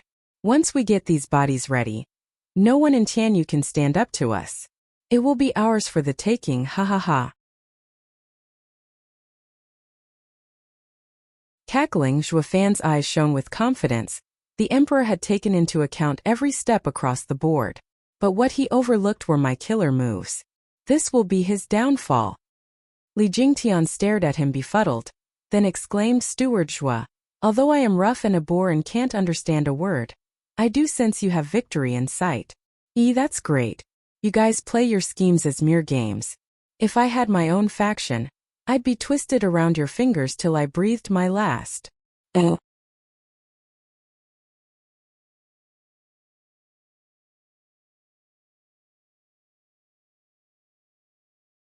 Chapter 424 Worse Than Death. Chapter 424 Worse Than Death. Whoosh. The Luo clan needed 10 days to dig the entire cemetery 3 feet deep. The ancestors across countless generations seeing the light of day once again. There were over 1,000 profound heaven experts and hundreds of radiant stage experts. Shuafan looked mighty pleased at the line-up. The 1,000-year legacy of the 7 houses isn't just for prop. Li Jingtian flashed before the profound heaven fakers. Take the bodies to the clan. Understood. The fakers bowed and got ready, but Li Jingtian blocked them. The 24 fakers looked at him doubtful. Snickering, Li Jingtian said, That is meant for the others. I have something special in mind for you. What? Li Jingtian grinned. To add you to the pile. The men cried, Elderly, why? What did we do wrong? Leaking information, playing tricks, disobedience, to name a few. Li Jingtian stressed every word with malice. The fakers shivered, having been exposed as spies. They were on their knees in a heartbeat. Spare us, elderly. It's not what we wanted either. Boom. A mere flick sent such a violent wind that scattered them all over the place, blood and gore raining down. Humph, had you just owned up you'd still have a corpse, but you just had to caw in my ear making me do it myself. Li Jingtian flicked, ignoring the gory sight. The Luo clan's disciples were used to their elders' methods, taking it in stride. They moved the corpses like nothing had happened, while the newbie trio gulped and panicked more as they saw the people's faces. Are these guys Azuras from hell? Don't they feel anything? Their comrades in battle just got wasted yet there's no reaction? Are they made of stone? Most of the Luo clan's disciples were around 20 years of age, but this sight had the elders shaking in fear. They had no clue how Zhuofan shaped them up into such cold-blooded killing machines.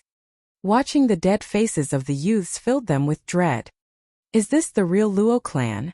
The trio rejoiced for turning sides. Even if Luo clan wouldn't get to rule the land soon, these youths would grow into a fiendish squadron that would level the nation in the future. Compared to Luo clan's strong elders, these youths were the most frightening asset. Zhuofan isn't normal. Even though they were demonic cultivators themselves, they'd never thought of running their disciples through hell, to say nothing of doing it en masse. Besides fear, the trio now had respect when looking at the distant Zhuofan. Demonic cultivators worshipped strength. Zhuofan not only had power, but endless tricks, opening their eyes to the true meaning of the term demonic. You 3 listen up. A shout roused the trio out of their reverie. Li Jingtian stared at them and they lowered their heads. Escort the people carrying the bodies back to Luo clan. Don't mess up. If I find out that you've been up to no good, humph, well, let me tell you, you've taken Steward's bloodworm and in 1,000 miles he can have your heads. Get the picture? Yes, totally. Don't worry, elderly, we will never slight this. The three bowed in unison. Li Jingtian nodded and flew back to Zhuofan. The elders had finally taken their betrayal seriously, not like they had a choice. Be it Zhuofan or Li Jingtian, both of their methods were cruel. They didn't even flinch slaughtering their own men. Won't killing us come easier? Scared of Li Jingtian's display, the trio became meek, taking their mission as their calling, being stuck on escort duty.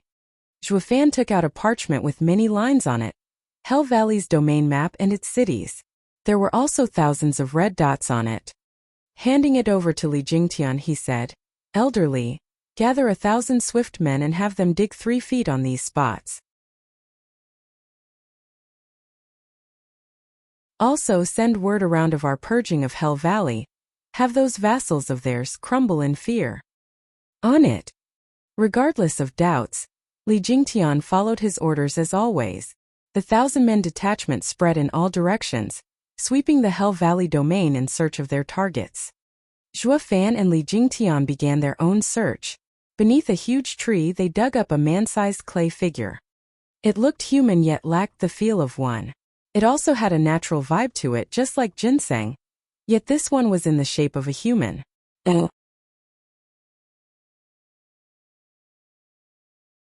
It had closed eyes and withered just like a plant. The more Li Jingtian looked at it, the odder he felt, like this thing in front of him was human yet wasn't. "Steward Zhua, just what is this thing? Why haven't I heard of it?" Li Jingtian asked. Zhuofan shook his head. "It is a man and our clan's scout. He had to be buried here for 3 to 4 years. "What?" Li Jingtian cried. Zhuofan explained, "Elderly, you understand the cruelty of wraith art. To a martial fanatic like you it means nothing, but if those children train in it, well, you know the odds of success are slim at best." Li Jingtian nodded. "But do you know what happens to the rejects?" Zhuofan had a deep look as he regarded Li Jingtian and patted the clay figure. "Yes, they turn into this, becoming our ears." SSS. Gasping, Li Jingtian looked stunned. The clay doll had no human feel. No matter how he scanned it, it was just not human. Yet it once was. "Steward Zhua said just now that it can send information, but how?" Zhuofan continued, "On failing to cultivate the wraith art, one would die at worst, while at best they would have their meridians shattered and live the rest of their life as a vegetable. But the demonic path has a skill, myriad breaths. A soul-cultivating cultivation method. Though not without its caveats. Only the soul alone can be trained, turning the vessel into a dried husk. In time the soul's aura will, along with the body, blend in with nature, turning into this human pillar. Don't take it for just a clay man, when in fact it has a soul stronger than a profound heaven expert's. And with its sublime feel, tuning in with nature itself, not even a radiant stage expert can pick up on it. I had the kids who failed to train in wraith art, train in this myriad breaths and become human pillars. Miss Lei and her team buried them in the 7 houses vicinity, at their doorsteps. Through their souls they send out the information in a 1,000-meter radius. In this way, it is relayed to our scouts 100 miles away, where it is decrypted through another method and safely brought back to me. How else could we have known of Regent Estate's plan to attack our allies? That Valley Lord took his elders to Regent Estate and left his home empty for us to attack? Although Luo clan was late in setting up its intelligence network, we are without a doubt the best in Tianyu." Zhuofan laughed at Li Jingtian's goony look.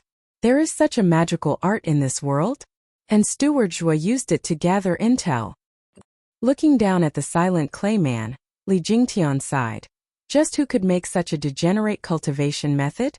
What's the point of having a strong soul if you'll end up like this, a frozen husk? This is a life worse than death, living in constant pain. Correct. That's just what this cultivation method offers. A life worse than death. And its creator didn't even train in it. Zhuofan smiled. When that old demon created it, he had his disciples train in it to devour their souls and boost his own. Because of the soul's natural feel, it was easily assimilated. In just 1 year, the geezer entered the radiant stage from the profound heaven stage. In 3, he was in the ethereal stage. You can actually do that? Li Jingtian's sad look turned brighter, drooling at the clay man. The kid training in myriad breaths can be such a wonderful tonic. Who knew? Zhuofan mocked. Elderly, let me stop you right there. There's no such thing as shortcuts in cultivation. I haven't finished telling you how the old demon met his end. His speed was fast, but the souls of his disciples were filled with anguish and despair. And because anger and despair built up so much inside of him, his soul disintegrated under the strain. If not for this, I'd have used the thousands of Luo clan human pillars for myself. Shuddering, Li Jingtian chuckled awkwardly. Oh. I should have known by now, Steward Zhua isn't one to let any chance slip. This goes to show the method has issues. Oh.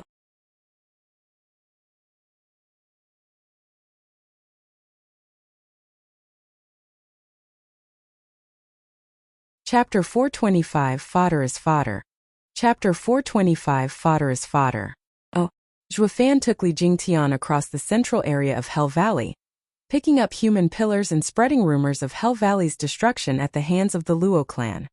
This breaking news created a wave that shook all of Tianyu. No one had seen it coming, that Luo clan would ignore everything and strike down Hell Valley without a rhyme or reason.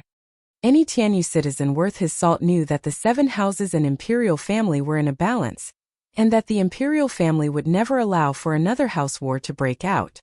The testament was Regent Estate holding on to its ambitions for Drifting Flowers edifices for the past 1,000 years, just so that the imperial family wouldn't get an excuse.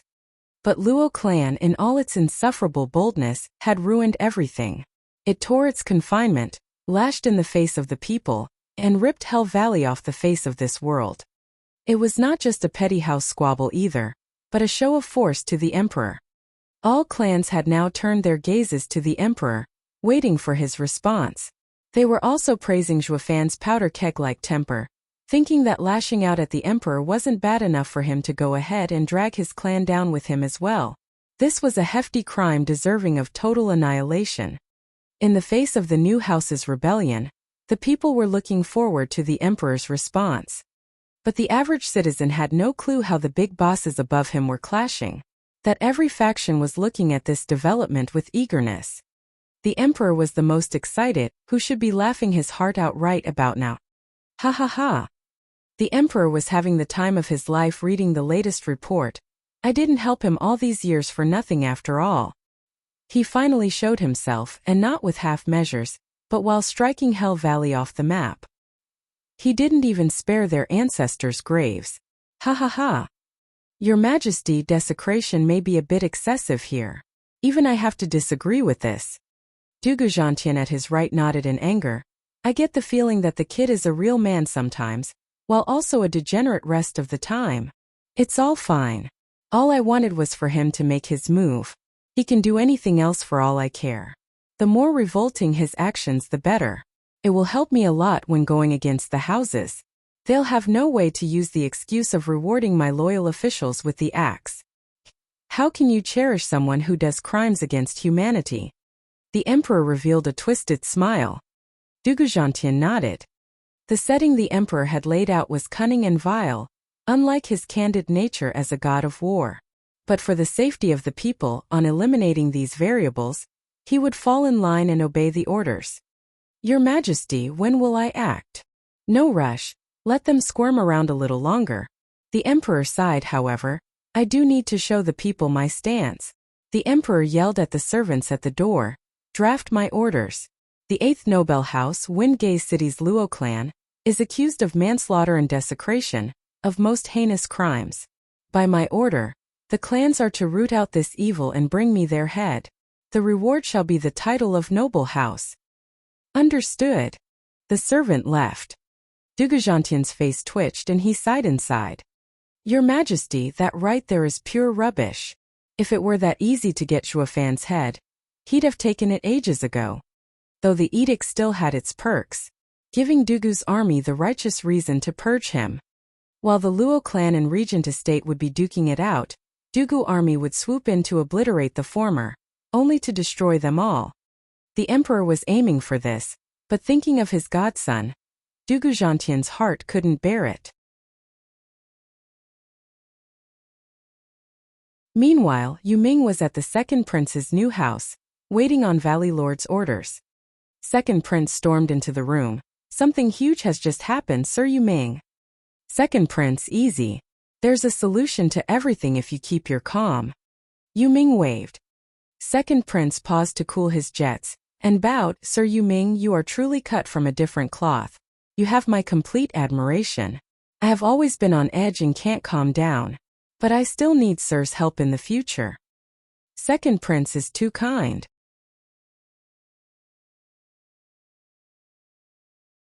Yu Ming nodded and asked, now your highness, just what happened to get you so flustered? Nothing much.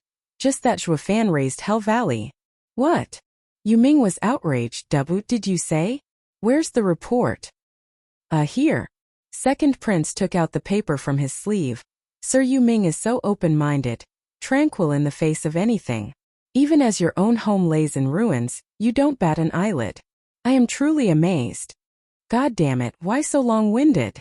Reading the paper turned Yu Ming's face pale. The paper fell to the floor as he stood there frozen. Slaughtered and desecrated? Zhuofan, are you that cruel? Yu Ming's eyes trembled, his body rigid, and only his mouth moved.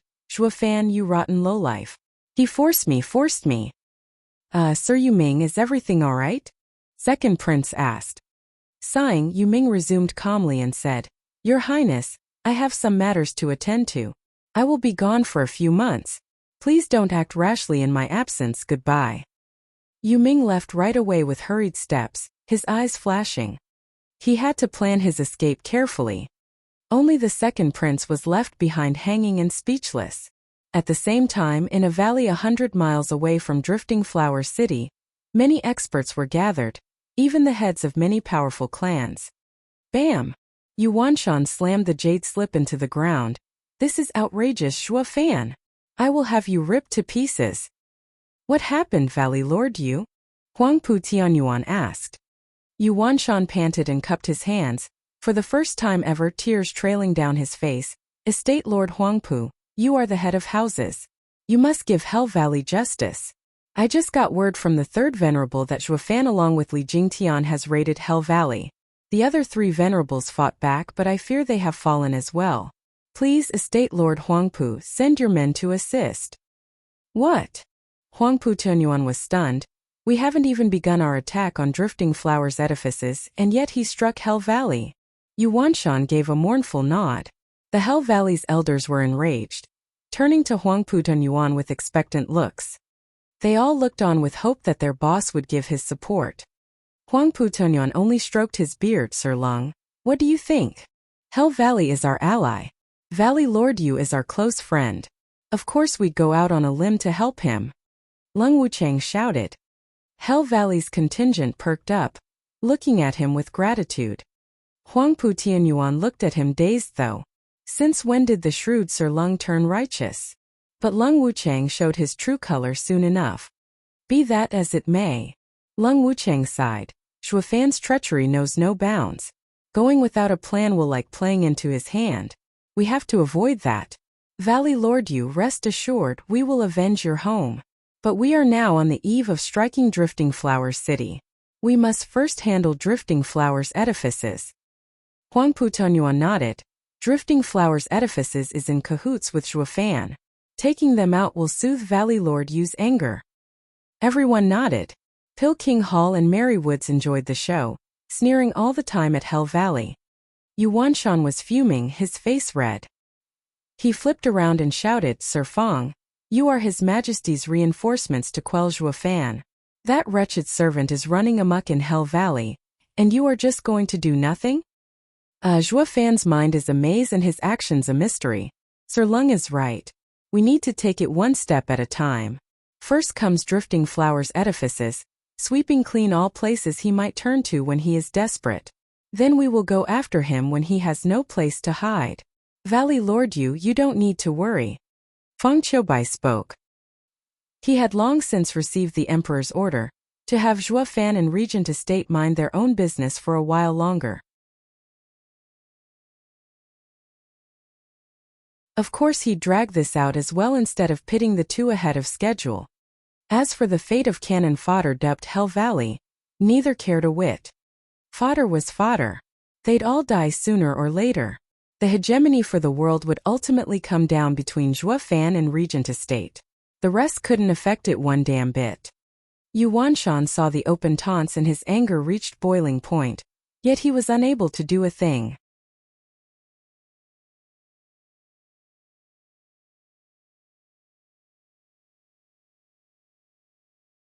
Chapter 426, Drifting Flowers Edifices Siege. Chapter 426, Drifting Flowers Edifices Siege. Oh, in Drifting Flowers Edifices main hall, grandmother took the seat of honor with a frown. On each side of her were the 15 overseers. Bang! Grandmother threw a sending jade on the table and sighed. This is the Luo clan's 10th message. And like the ones before it, they all warn of a great disaster, that we need to retreat to Luo clan. What do you all say? Humph, that vile ingrate, our edifice lord sacrificed so much for him and this is how he repays us? By stealing our most sacred treasure. Who'd believe his messages? I bet it's just another one of his sick twisted schemes.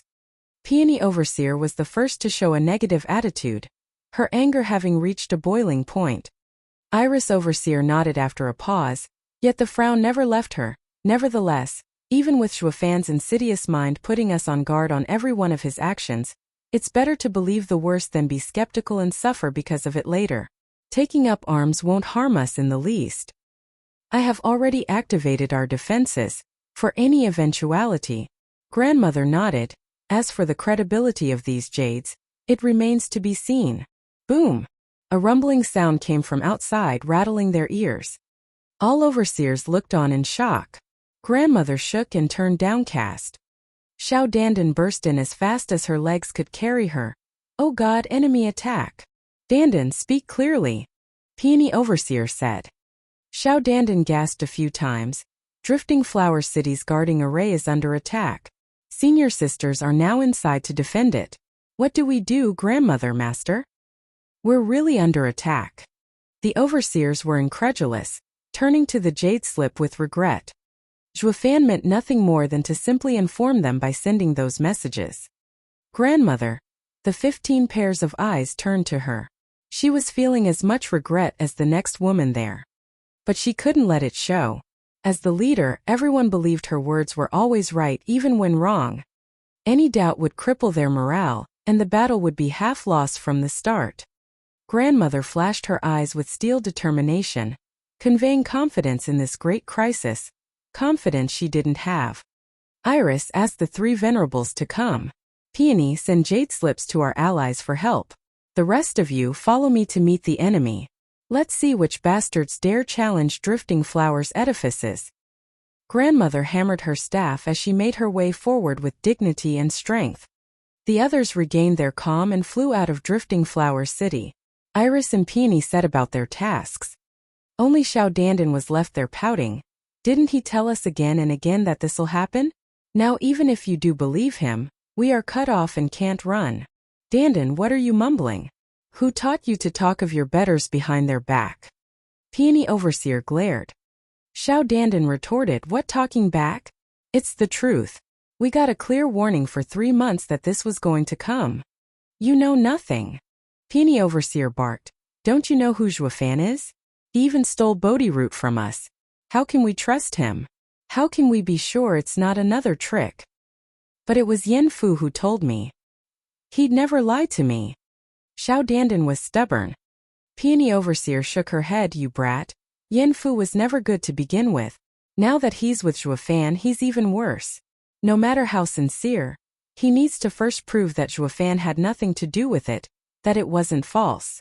You think I don't know where you've been running to these months? Besides bringing the 10 sending jades, you still have 28 more love letters from that kid. How can a pure girl like you be like this? Have you no shame? Xiao Dandan blushed and huffed. That's beside the point. They have been giving us real information all along, yet you always second-guess his intentions, thinking there's a plot where there's nothing. You silly girl, you've been growing bolder, I see, to talk back to your master. My lessons haven't been thorough enough, it seems. Peony Overseer was at a loss and blushed with shame and anger. Xiao Dandan ran away with Peony Overseer on her heels. Their mission forgotten. Grandmother took her overseers outside and gasped at the sea of black.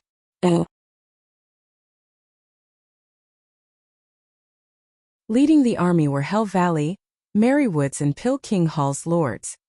Against such a lineup, even with the home field advantage, Drifting Flowers' edifice's array would be under immense strain. Gulping, grandmother grew anxious.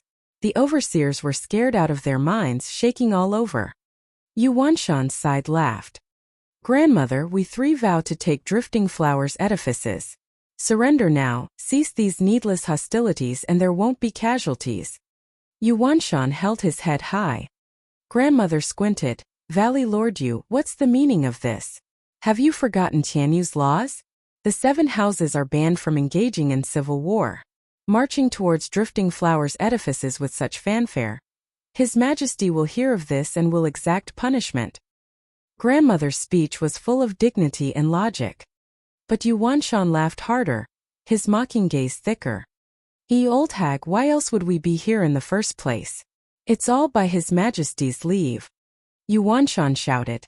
There's no one out there coming to help a bunch of broads. Ha ha. What? Grandmother was incredulous. Keeping the 7 houses in check had been the imperial family's policy since the dawn of the empire. How can they change tactics, letting the land devolve into anarchy? Impossible. Grandmother refuted. What crime could we possibly have committed for His Majesty to treat us so, to let you attack us? Ha ha, old crone, don't play dumb. Who doesn't know of your ties with that wretched spawn Zhuofan? With the mess he made in the imperial palace, he is the nation's #1 criminal. And with your connections you aren't far behind either. At Yuanshan's cackle, grandmother shuddered and sighed. Zhuofan raised us and now he crushes us. While Zhuofan was on his power trip, Drifting Flowers' edifices had never been safer. But now that Zhuofan had become the national enemy, the others used this excuse to get to Drifting Flowers' edifices. Their 1,000-year-old legacy would lay in ruins. Was it truly the right choice to have an alliance with Zhuofan? Much good did that thinking do at this point. All they could do was buy time for their allies to come help. Grandmother flew up and shouted, if you want to destroy Drifting Flowers' edifices, then come. I will face any contenders. Ha ha ha. I've heard so much of the Lady of Steel and have long wished to try you out. Yuanshan flew forth, covered in gray energy, letting out eerie cries of infants. Hatred and grief filled the sky, sweeping grandmother in its clutches. With the shrieks of agony, malignant specters made of anguish bit at her. Hell Valley's profound ranked martial art, demonic face seal. The hearts of the overseers were in their throats. Demonic face seal was a soul attack, creepy and powerful. Grandmother had no power against it. Yuanshan laughed, finding victory in his grasp. It was then that a glaring white light flashed. The howling sea of agonized faces came to a halt as ice spread all over them. They cracked to pieces, pulverizing the demonic faces, leaving room for grandmother to walk out and send Yuanshan flying with a palm to the chest. And leaving behind a scarlet trail. You're tuning in to the Li Mei's Wuxia Whispers YouTube channel. We're so grateful for your support, and don't forget to subscribe to join us on this incredible journey through captivating stories. Your generosity through donations truly makes a world of difference, as it's the primary source of revenue that allows me to expand and enhance this channel for you. Thank you from the bottom of my heart for being a part of this adventure.